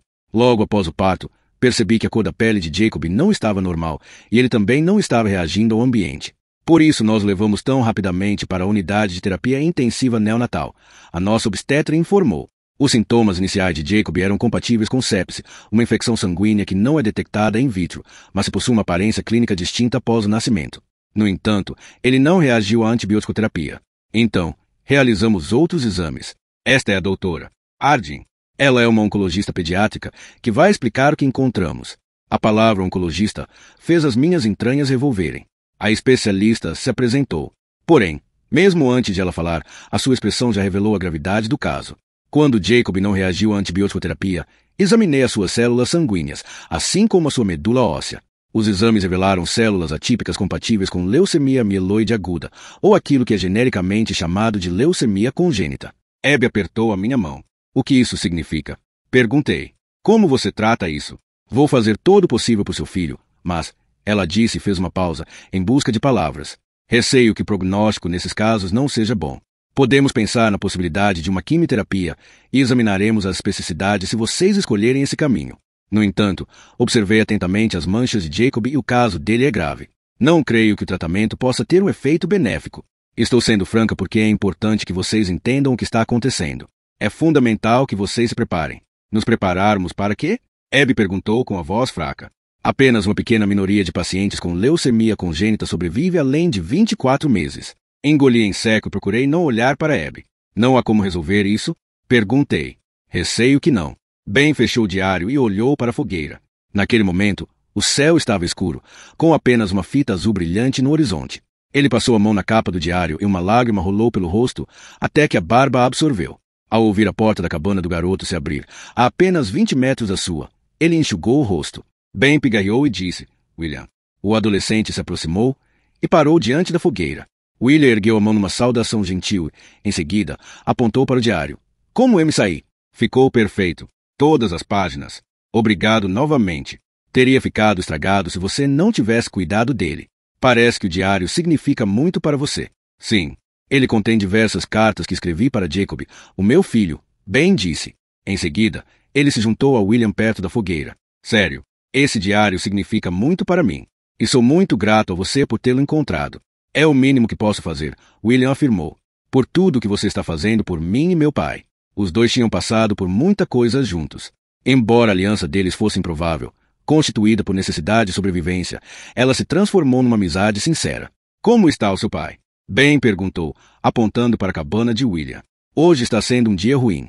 William respondeu, balançando a cabeça. Gostaria de poder fazer mais por ele. Você pode, William afirmou. Nós temos um plano para ajudá-lo. Só precisamos cumpri-lo. Ben olhou para além do fogo, em direção ao mar escuro diante deles. Vou cumpri-lo. É uma promessa, Ben disse.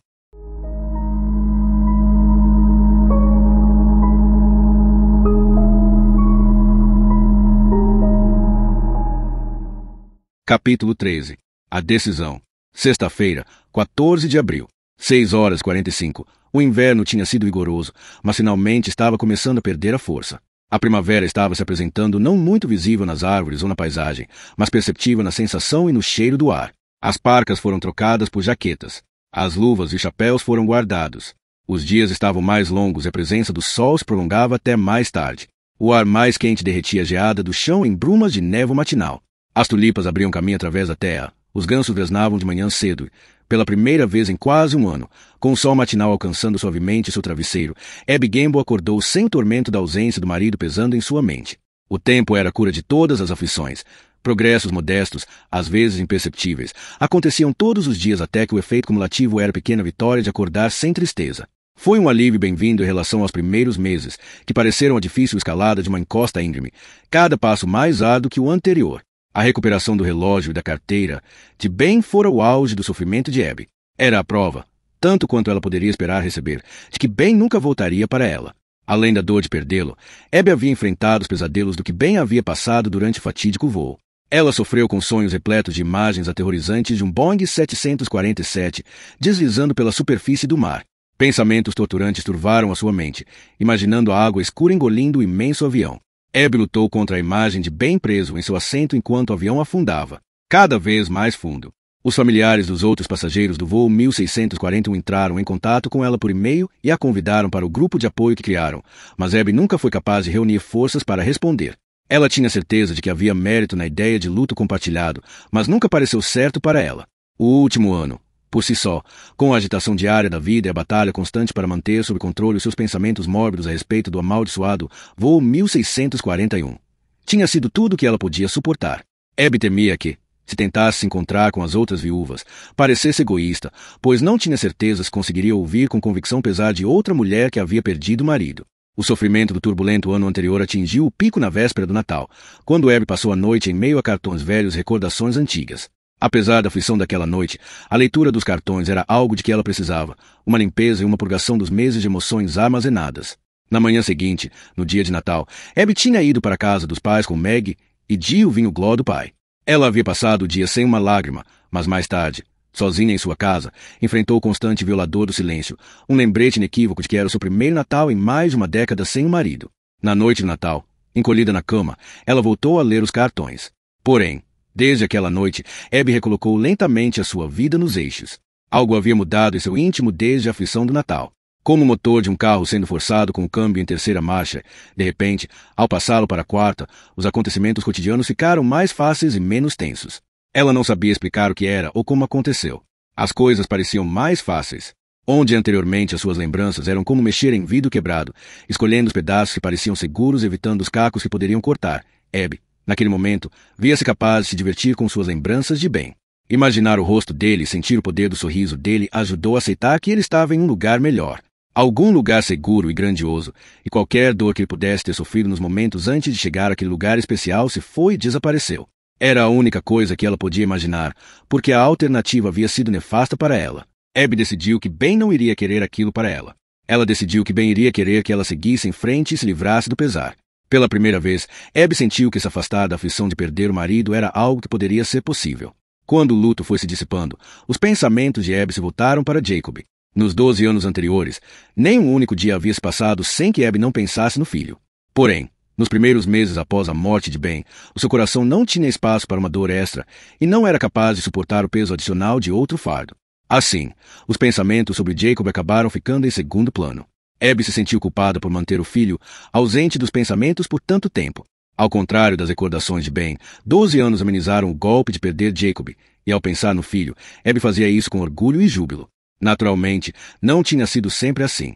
A morte de Jacob provocara uma angústia que se infiltrou em seu coração da mesma maneira que um vinho de décadas chega até a rolha que o retém na garrafa. Porém, naquele momento, quando as lágrimas rolaram, não eram porque ela sentia falta dele, mas porque ela nunca chegou a conhecê-lo. Nunca conseguiu ver o seu primeiro passo, ouvir a sua primeira palavra ou testemunhar o seu primeiro sorriso. Nunca conseguiu vê-lo marcar um gol ou fazer um touchdown. Abby costumava imaginar Jacob em sua mente, pensando em como ele seria naquele momento, fantasiando como a sua voz soaria e o tipo de jovem que ele seria. A mente de Abby vagou para o dia em que o filho foi tirado deste mundo. Ela estava sentada na cadeira da maternidade, com os braços de bem apertados ao seu redor, os dela ao redor de Jacob. Os tubos que alimentavam a vida do filho haviam sido removidos após 3 longos meses. O zumbido do ventilador tinha desaparecido e um silêncio estranho tomara conta do quarto. Naquele dia, Abby se desmanchou em lágrimas, sem fim à vista. Ela se lembrou da sensação das lágrimas de Ben em sua nuca quando ambos souberam que estava tudo acabado. A decisão deles de doar os órgãos de Jacob foi uma iniciativa para dar sentido ao absurdo e atribuir significado à breve vida do menino. Se Jacob pudesse ajudar outras crianças doentes, o seu pouco tempo neste planeta teria valido a pena, aliviando a dor que ela e Ben estavam sentindo. Porém, aquela decisão adicionou uma cronologia ao fim da vida de Jacob, e a equipe médica esperou pacientemente que os pais se despedissem do filho depois que ele morreu. 2 dias depois, o enterro reduziu Abby a nada. Na sequência, um ano de desolação. Foi muito parecido com aquilo que Abby havia sofrido no ano anterior. No ano após a morte de Jacob, ela e Ben trabalharam e dormiram. Raramente falavam sobre o filho, sofriam demais ao fazer isso e, por não pensar em outra coisa, deixaram de conversar por completo. Ambos trancados em seu próprio mundo de dor e martírio, incapazes de ajudar a si mesmos um ao outro. Foi um ano perigoso para o casamento deles. Eles perderam a intimidade e prejudicaram o vínculo. Cada um lidava com um pesar nunca antes sentido. Um luto cujos peso e presença eram tão imensos que ameaçou produzir um escoadouro que engoliria os dois. Eles recusaram a ajuda oferecida por aqueles que se preocupavam com eles. Uma terapia de luto foi evitada. Os familiares foram ignorados. Os domingos na igreja, que tinham feito parte de suas vidas antes de se conhecerem, se transformaram num reforço semanal da sua fé e do seu amor durante seu tempo juntos. Terminaram. Até as visitas secretas que Abby fazia ao seu pastor acabaram. Então, no que teria sido o primeiro aniversário de Jacob, eles proferiram as suas primeiras palavras sobre o filho em muitos meses. Você sabe que dia é hoje? Abby perguntou enquanto eles estavam se aprontando para o trabalho. Era de manhã cedo, e ambos tinham tomado banho. Eles estavam olhando para o espelho do banheiro. Os dois estavam perdidos sozinhos, quase não reconhecendo o casal que olhava de volta. Porém, naquela manhã, eles se encontrariam, 2 andarios solitários unindo na hora certa. De algum modo, os seus caminhos se cruzando enquanto cada um vagava cegamente. O aniversário dele, Ben respondeu, movendo seu olhar para encontrar o da mulher. Abby começou a chorar e sentiu o lábio inferior tremer. Num piscar de olhos, eles se moveram um para o outro. Abraçaram-se com força, cada um encontrando alívio no toque do outro. Ela continuou chorando, tão copiosamente quanto no ano anterior. Eu o quero de volta, Ben disse no ouvido da mulher. Nós o perdemos, mas eu o quero de volta. Abby pegou o rosto do marido em suas mãos e olhou nos olhos dele. Não podemos tê-lo de volta, Ben. Passamos um ano nos recusando a acreditar nisso. Isso está nos matando. Está arruinando quem nós somos. Agora é hora de decidir. Ou deixamos que isso nos mate ou superamos isso. Uma coisa ou outra. Sinto falta de Jacob. Eu também, Abby disse. Muito. Nenhum dos dois conseguiu trabalhar naquele dia ou no mês seguinte. Eles encontraram uma casa isolada a 1.500 quilômetros de distância, em Lake Tahoe, e passaram 4 semanas revitalizando o relacionamento e cuidando das feridas que tinham ignorado durante um ano. Fizeram amor pela primeira vez em meses. Ao sentirem a alegria de se apaixonar novamente, a dor da perda do filho começou a escoar para o passado. Abby lembrou que foram aquelas semanas em Lake Tahoe que salvaram o seu casamento. Foram aquelas 4 semanas que salvaram a sua vida. Ao colocar as cobertas para o lado e se levantar da cama quase um ano após a morte de Ben, ela considerou que precisava novamente de uma intervenção. Que a sua vida precisava ser salva, tal como antes. Era hora de decidir. Abby poderia deixar a dor pela perda de Ben matá-la ou ela poderia superá-la.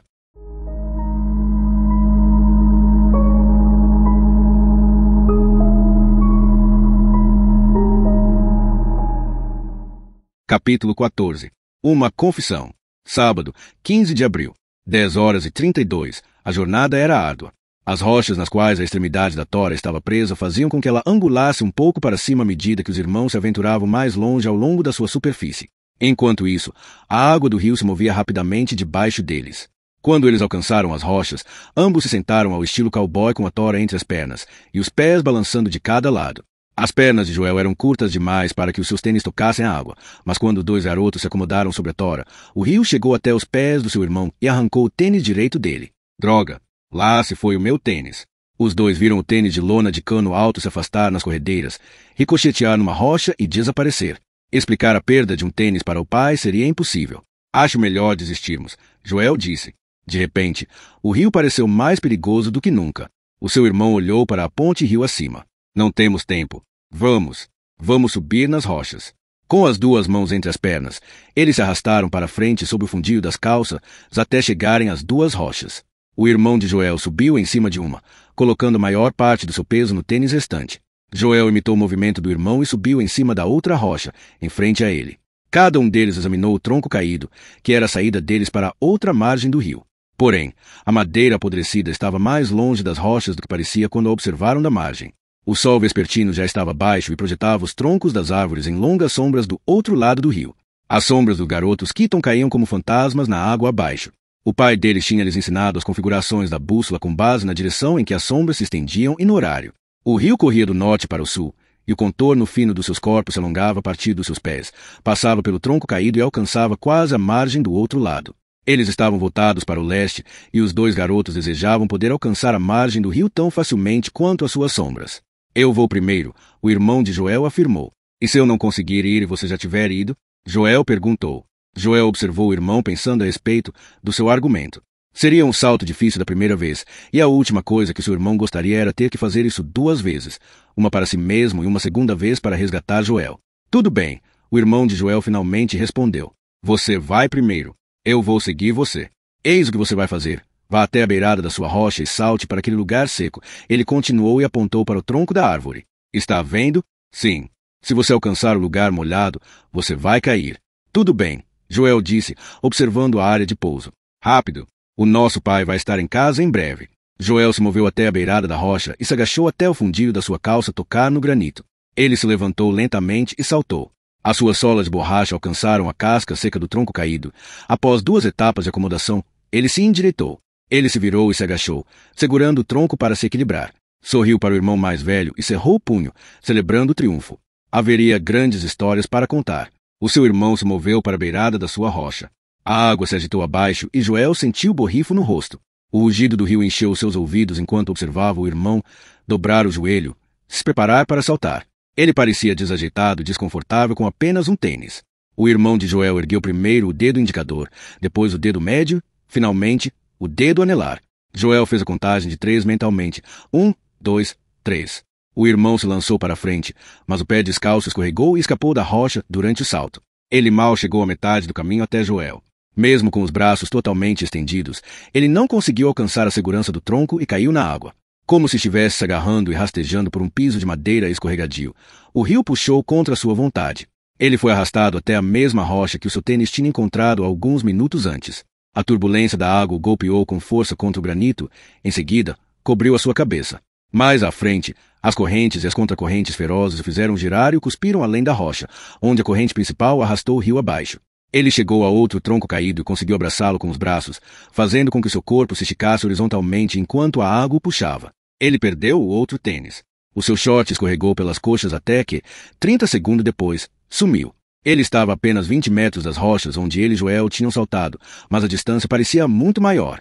Enquanto o irmão se agarrava ao tronco, Joel ouviu gritar por cima do rugido do rio. Procure ajuda. O quê? Chame o Brandon. O seu irmão gritou. Rápido. Joel se virou e correu ao longo do tronco, saltando em terra firme. Ele correu o rio abaixo até ficar paralelo ao irmão. Vou para casa buscar a nossa mãe. Não. Busque o Brandon. Rápido. Joel se virou e correu. Joel estava sentado junto à cabeceira da cama do pai, com os olhos fechados. O rio revolto e os gritos de socorro do irmão mais velho ecoavam em seus ouvidos. Os monitores apitavam de forma ritmada. Naquela altura da doença paterna, Joel tinha ficado surdo aos medidores e aparelhos que diziam quão perto da morte estava o seu pai. Joel se aprumou na cadeira. Em seguida, inclinou-se na direção do pai. Pai. Não houve resposta. Pai, você consegue me ouvir? Joel viu um sutil movimento da cabeça do pai, mas os olhos permaneceram fechados e a boca paralisada, com os lábios rachados entreabertos do jeito imóvel que Joel tinha visto tantas vezes ao longo da sua carreira. A morte estava se aproximando. Pai, eu tenho algo a dizer para você. É sobre o rio. Eu guardei segredo sobre isso por muito tempo. Um leve surto de adrenalina ergueu as pálpebras do pai por um breve momento. Joel sabia que tinha a atenção do pai, tanto quanto era possível para um homem que estava à beira da morte. Eu sei o que aconteceu. Eu estava lá.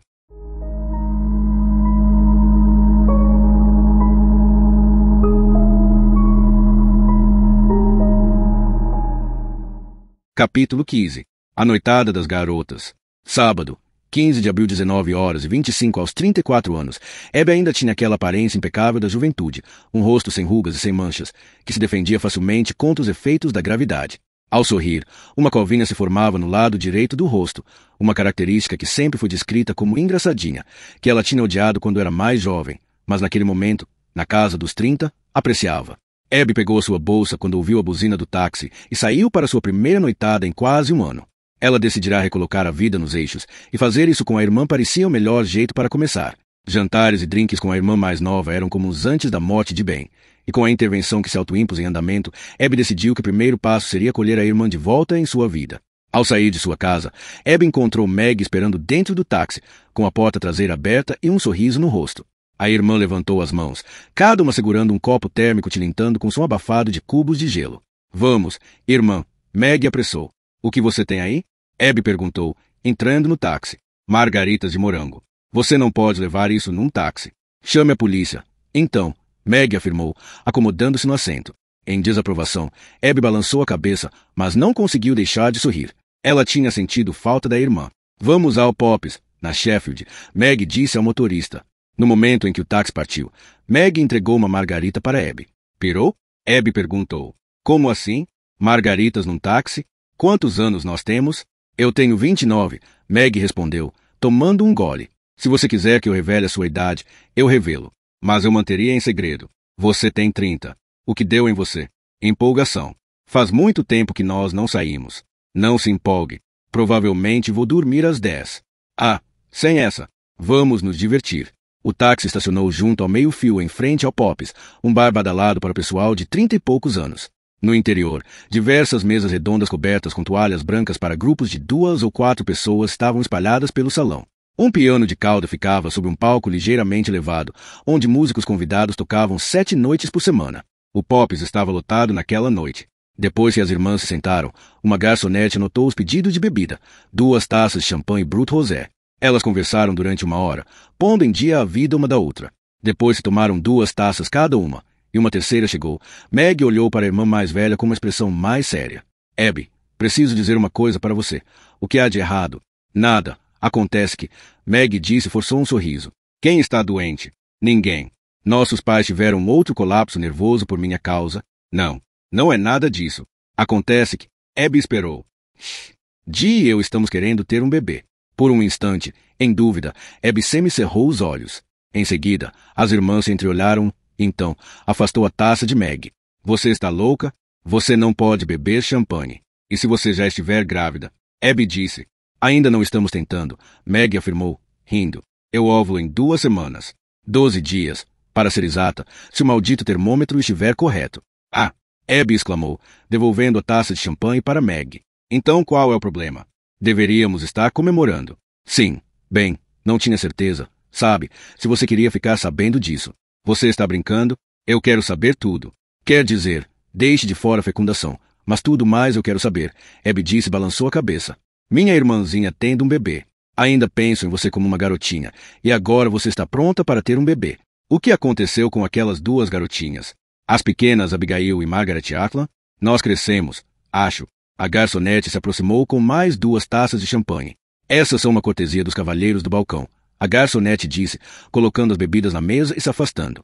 Lentamente, Abby e Meg moveram os olhos, que, nos últimos momentos, tinham estado ligeiramente arregalados e fixos uns aos outros, em direção ao balcão, até que viram 2 rapazes olhando para elas. Eles eram bonitos. Um deles estava usando camisa Oxford aberta no colarinho. O outro, um blazer sobre uma camisa azul de colarinho abotoado. Os homens ergueram seus copos assim que Abby e Meg os viram. As irmãs caíram na gargalhada, envergonhadas e lisonjeadas. Então, Meg se recompôs antes de se voltar para os rapazes e erguer a sua bebida. Saúde!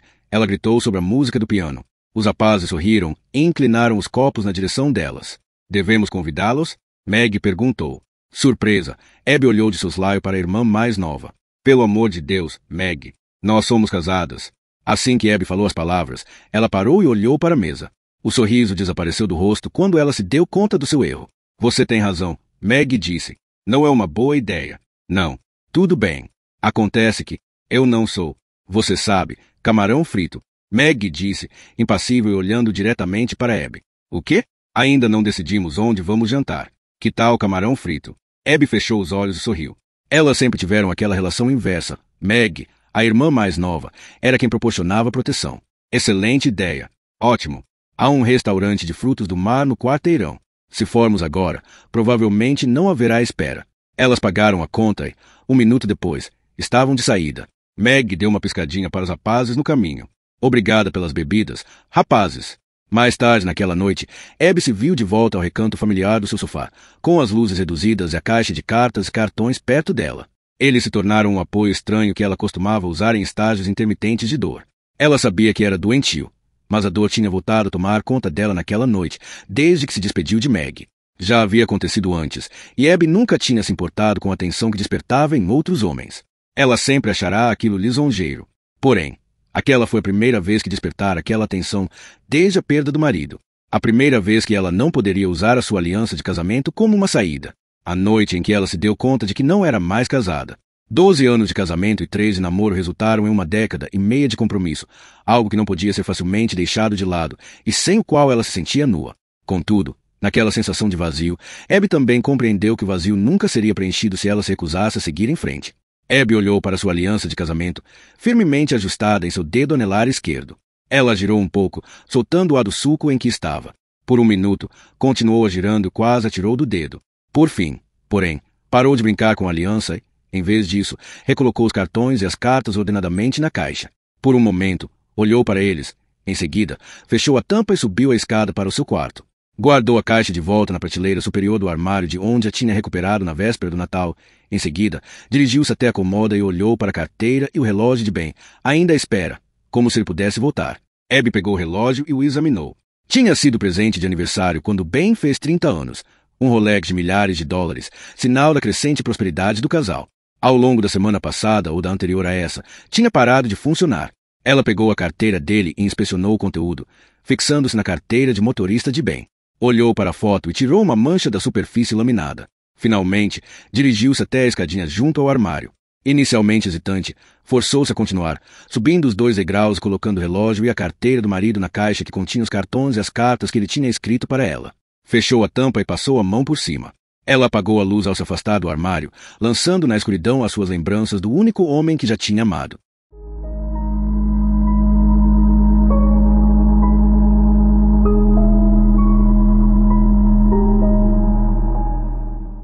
Capítulo 16. O nariz. Domingo, 16 de abril. 7h22, de manhã cedo, a floresta tropical estava escura e silenciosa, exceto pelo som da água do riacho, que seguia o seu caminho pela ilha, serpenteando ao redor das rochas e ondulando acima dos bambus caídos. Ben acompanhou seu curso até chegar ao cedro vermelho gigante. Quando encontrou a árvore, uma trepadeira fina tinha acabado de florescer em seu pé, mas, alguns meses depois, a trepadeira já tinha alcançado metade do tronco. Era uma trepadeira estéril, sem galhos ou brotos, mas estava crescendo rapidamente. Circundou o tronco largo e, nas semanas anteriores, havia começado a cobrir parcialmente seu trabalho. Ben sentia uma ligação estranha, mas reconfortante com aquela árvore, atraído por sua força e abrigo. Ele ia ali diariamente, pelo simples fato de manter o foco. Um pedaço da casca estava ausente na superfície do tronco, e ele passou a mão na madeira lisa que estava exposta. Do bolso, tirou o canivete suíço, desdobrou a lâmina e pressionou a ponta no tronco da árvore. Entalhou outra pequena marca na madeira, que se juntou a centenas de outras que tinha feito, barras verticais curtas organizadas em grupos de 5. Ele voltou a contá-los.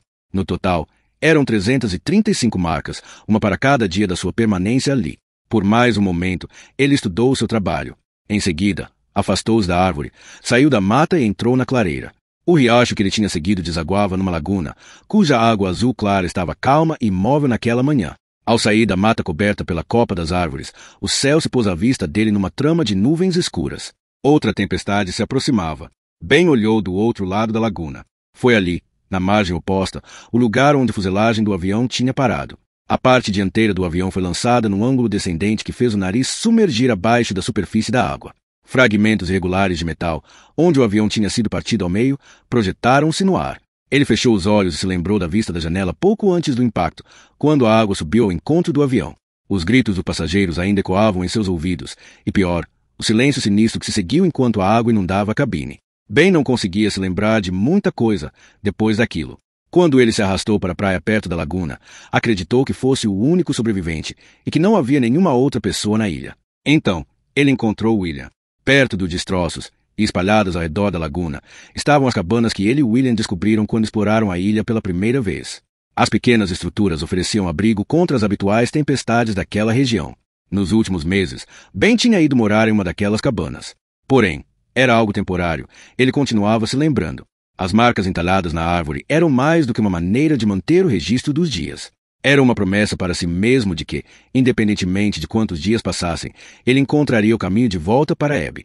Os pensamentos em sua mulher o levaram até ali, e Ben nunca perderia a esperança de revê-la. 335 dias. Depois de ajustar as alças da mochila nos ombros, Ben se encaminhou até os destroços, perguntando-se quantos dias faltariam para rever a mulher.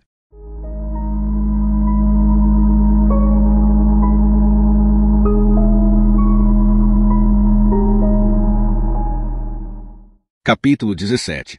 O segredo. Domingo, 16 de abril. 20H3.2 A mulher estacionou o carro junto ao meio-fio em frente à casa e viu a viúva de Ben Gamble subir a escada da varanda e entrar pela porta da frente. Ela ficou observando por algum tempo, vendo a casa se iluminar quando as luzes se acenderam. Ela se esforçou para arranjar coragem para sair do carro, subir os degraus e bater na porta da frente. Como de costume. Porém, apesar de seus esforços, ela não foi capaz de reunir forças. Em vez disso, tirou a carta do bolso e a leu sob o brilho suave da luz do teto do carro. Oi.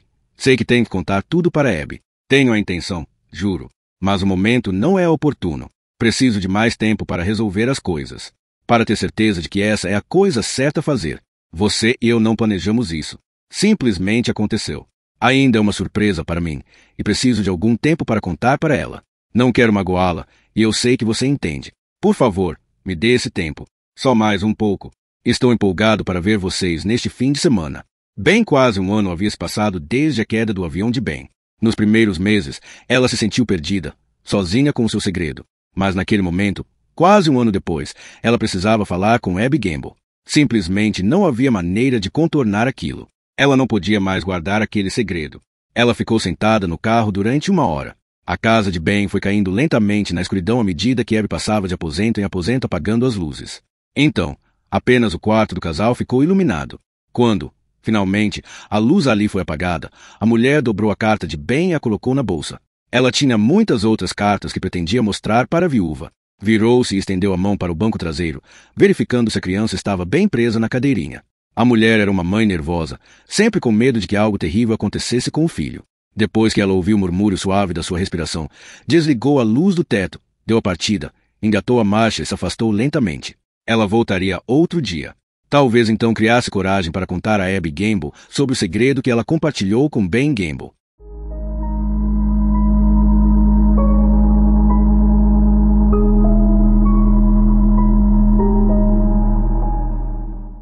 Parte 3.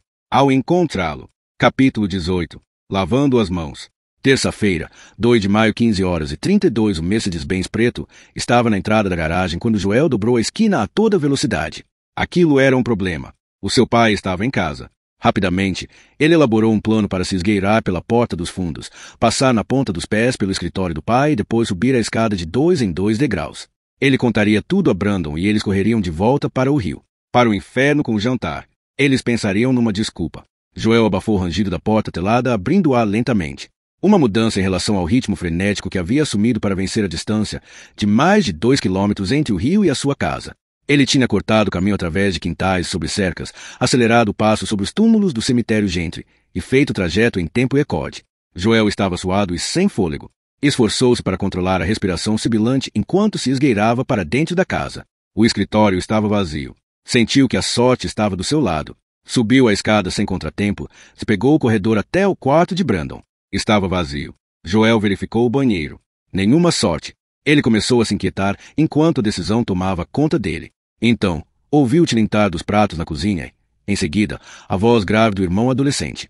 A voz de Brandon tinha assumido aquele tom adulto nos últimos meses. Joel queria se aproximar do irmão e pedir ajuda. Ele precisava de Brandon do pior jeito. Joel ouviu a porta para o terraço se abrir e a voz da mãe desaparecer quando ela saiu, talvez para falar com seu pai, que provavelmente estava sentado como de costume com as pernas cruzadas, se bebendo um copo cheio de líquido dourado que Joel tinha tomado um gole uma vez. Aquilo havia queimado a sua garganta e feito seus olhos lacrimejarem. Naquele momento, ele sabia que era sua única chance. Desceu a escada em fração de segundos e rompeu na cozinha, encontrando Brandon sentado à mesa, lendo uma história em quadrinhos. A irmã, Raquel, estava arrumando a mesa para o jantar. Joel já tinha elaborado sua história, acerca de como eles tentaram atravessar o rio. Mas a água estava muito agitada, e naquele momento o irmão estava agarrado a um tronco. Só Brandon poderia ajudar e eles tinham que ir naquele instante. Imediatamente, naquele exato minuto, porque o irmão deles não seria capaz de se segurar naquele tronco por muito mais tempo. Porém, antes que Joel pudesse começar a falar, o pai entrou na cozinha. O copo na mão dele estava vazio, e ele encarou Joel com os olhos semicerrados, uma expressão de desconfiança. Lave as suas mãos e se apronte para o jantar, o pai disse. Joel olhou para Brandon com uma expressão de pânico, fazendo o irmão mais velho rir. O que há com você? Brandon perguntou. Lave as mãos. Sim, Raquel disse. A voz da irmã mais nova era aguda e infantil em comparação com a de Brandon. As suas mãos estão sujas. Por um momento em suspensão, a história que Joel havia preparado ficou na ponta da língua e quase escapou. Ele quis tossí-la e vomitá-la na cozinha para que saísse e ele não pudesse voltar atrás. Por um instante, Joel quis a fúria do pai, porque aquilo significaria que também teria a ajuda dele. Mas aquele instante passou, e depois outro e outro. Inexplicavelmente, Joel caminhou devagar até a pia e ensaboou as mãos. Diante do lavatório, o Dr. Joel Keaton limpava as unhas e as cutículas dos dedos das mãos com as cerdas de uma escova cirúrgica. Era sempre um trabalho penoso ensaboar as mãos antes de uma cirurgia. A rotina o levava de volta à noite em que deixou o irmão morrer no rio enquanto lavava as mãos na pia da cozinha, em vez de pedir a ajuda do pai. O fato de quase 30 anos terem se passado não amenizou a culpa daquele dia, além do fato de ele nunca ter compartilhado seu segredo. Desde aquele momento na pia da cozinha, o segredo de Joel havia maculado o relacionamento com o pai e com Brandon. Nos dias após o afogamento, o seu pai perguntou a Brandon uma centena de vezes a respeito do rio, e se ele já tinha levado os 2 irmãos mais novos ali. As negativas de Brandon nunca pareciam satisfazer o pai. Como poderiam? Brandon havia levado os irmãos mais novos ao rio em dezenas de ocasiões, e os 3 garotos Keaton tinham atravessado aquele rio incontáveis vezes. Porém, Brandon sempre alertara os irmãos acerca dos perigos de atravessar o rio quando estivesse alto, e só quando 2 garotos Keaton mais novos se aventuraram por sua própria conta que as coisas deram errado. O pai de Joel nunca culpou Brandon pelo que aconteceu, mas a suspeita não dita era pior do que a acusação em si. O fato de Joel saber a verdade e guardá-la para si foi um fardo que pesou pelo resto da sua infância. O seu segredo destruiu o vínculo fraternal que ele compartilhara com Brandon, que tinha as próprias suspeitas a respeito daquele dia. E também provocou uma ruptura em seu relacionamento com seu pai que nunca pôde ser superada. Joel tentará diversas coisas para atenuar os efeitos destrutivos do seu segredo e protelar a tarefa de enfrentá-lo de frente. Em sua adolescência, ele se ensimesmou e se tornou um recluso. A rejeição ao amor daqueles ao seu redor parecia um preço pequeno a pagar pelos seus pecados. O hábito continuou na idade adulta e era especialmente profundo quando se tratava de se permitir amar uma mulher. A autossabotagem era um tema comum na vida amorosa de Joel Keaton. Quando adulto, ele mergulhou nos rigores da faculdade de medicina e da residência. Depois, permitiu que a sua carreira o consumisse. Ele nunca tinha desejado ser médico. Aquele era o sonho do irmão morto. Porém, tornar-se um cirurgião serviu como uma maneira de ganhar a aprovação de um pai que nunca mais foi o mesmo depois que um policial apareceu para dizer que o filho do meio tinha se afogado no rio Pichatal. O fato de Joel ter se tornado um cirurgião de talento, a vocação que o irmão tinha esperado seguir, era uma maldição com a qual Joel aprenderá a conviver e uma ironia que jamais poderia ser explicada.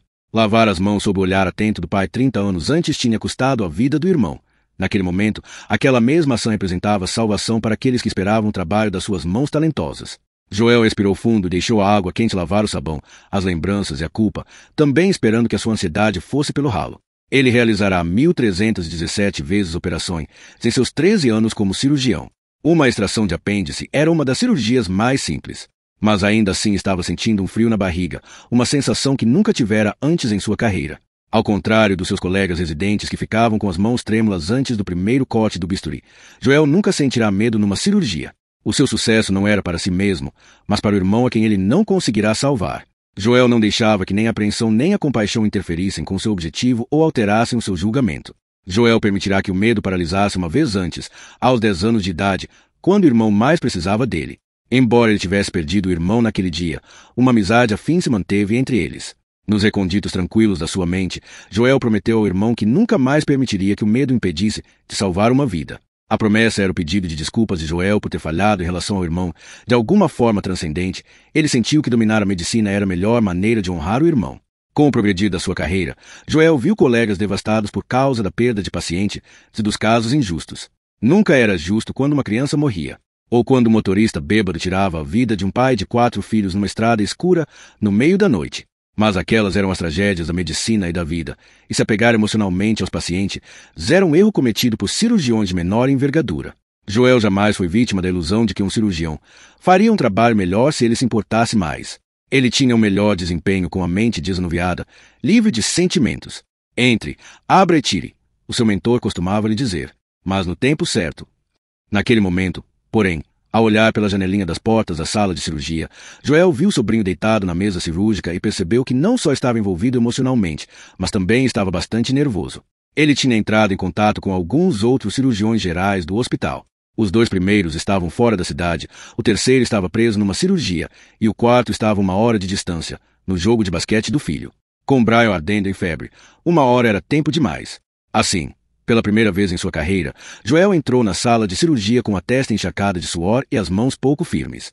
Quer que eu regule o ar-condicionado, Dr. Keaton? A instrumentadora perguntou enquanto segurava uma luva cirúrgica aberta para Joel enfiar a mão. Como? O ar-condicionado. Deixar mais fria a sala. Ela disse e apontou para a testa de Joel. O senhor está suando. Ah! Joel exclamou, registrando as palavras. Sim, por favor. Ele enfiou a mão na luva e flexionou os dedos. Em seguida, vestiu a outra luva e se virou para que a instrumentadora amarrasse o seu avental. Aproximou-se da mesa onde o médico residente estava preparando o abdômen de Brian. Normalmente, Joel permitiria que o médico residente de 3º ano abrisse e fechasse o corte, mas não naquela noite. Não com o seu sobrinho. Agora é por minha conta, Joel disse. Ele estudou o pré-operatório e não encontrou falhas. Com os olhos focalizados no antisséptico tópico marrom que cobria a pele do seu sobrinho, Joel visualizou o procedimento cirúrgico. Era sua rotina, algo do qual ele nunca se desviou. Algo que ele também nunca ensinou, incapaz de explicar para colegas respeitados, e muito menos para residentes de olhos arregalados, como a sua mente repassava a cirurgia, às vezes com horas de duração, em questão de segundos, sem perder nenhum detalhe. Assim que ele segurou o bisturi e fez uma incisão de 8 centímetros no quadrante inferior direito do abdômen do sobrinho, as suas mãos e os seus dedos relaxaram e se moveram num ritmo tranquilo.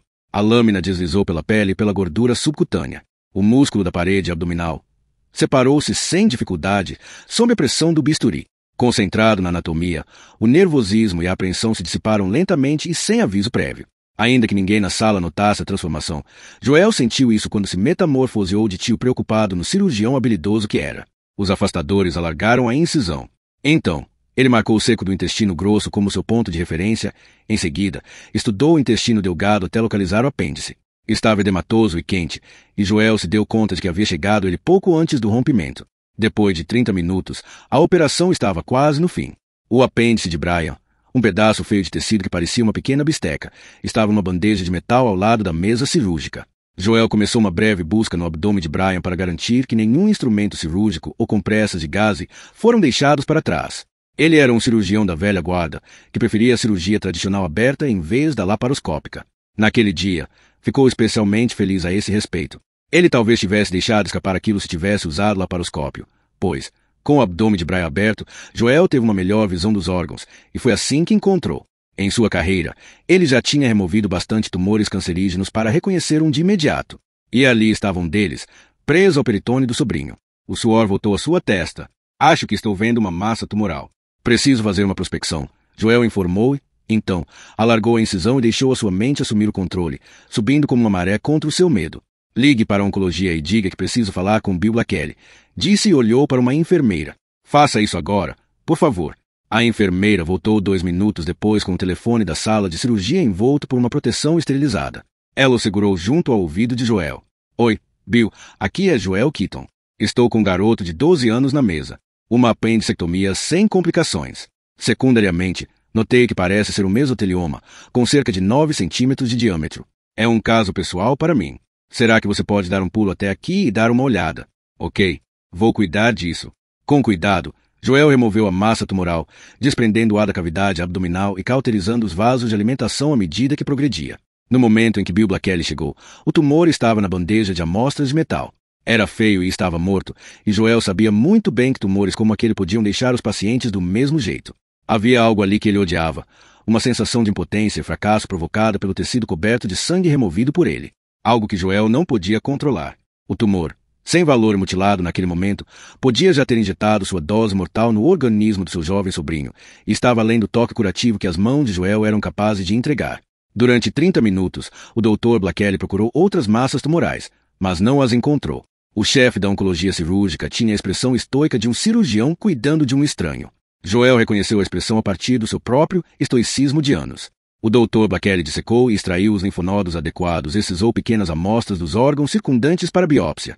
Enquanto Joel fechava o abdômen de Brian, o tumor, os tecidos e os nódulos foram enviados para a patologia. Na manhã do dia seguinte, ele pressionaria a patologia e, à tarde, saberia mais coisas acerca do prognóstico de Brian.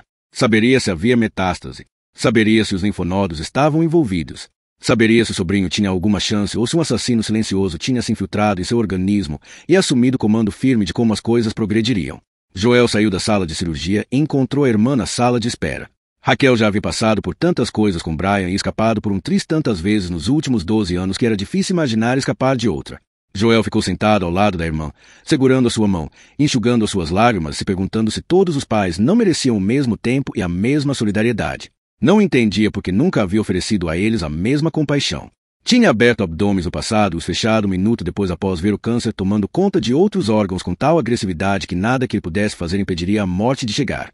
A sua explicação aos familiares daqueles pacientes não durava mais do que 5 minutos, se o caso logo era esquecido, a não ser pelas comparações ocasionais entre os seus colegas médicos a respeito dos piores casos de cada um. Entre, abre e tire. Ajude quando puder, mas não se martirize quando não puder. Havia uma razão pela qual Joel se saía mal nessa parte do seu trabalho.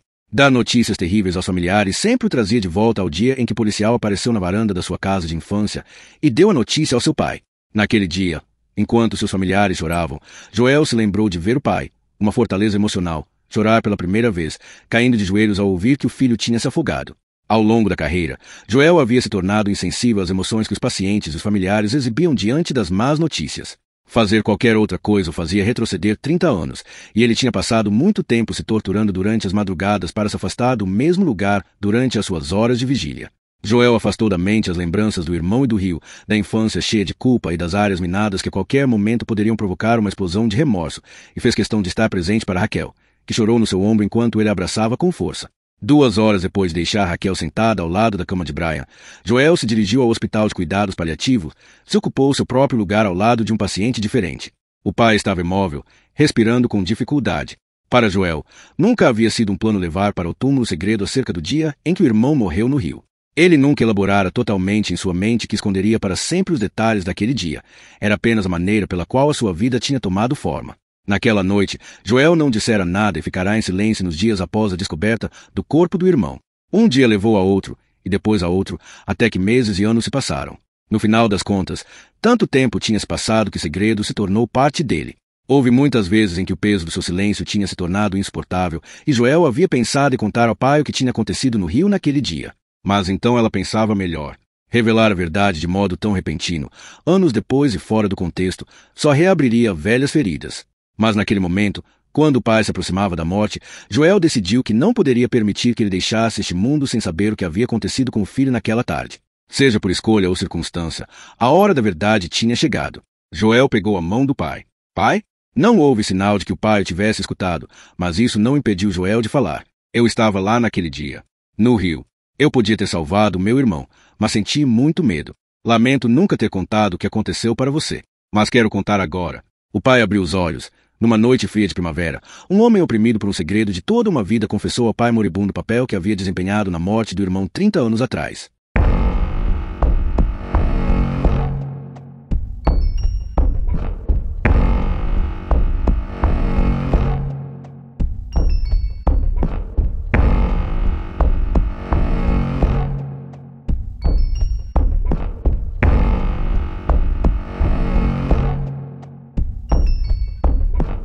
Muito obrigado por ouvir mais um audiolivro aqui nos Sussurros do Imaginário. Se você gostou dessa jornada literária, não se esqueça de curtir o vídeo e deixar seu comentário. Queremos saber o que você achou. Inscreva-se no canal e ative as notificações para continuar explorando histórias fascinantes e descobrindo novos mundos ao nosso lado. Sussurros do Imaginário, a sua melhor companhia para viagens literárias. Até a próxima aventura!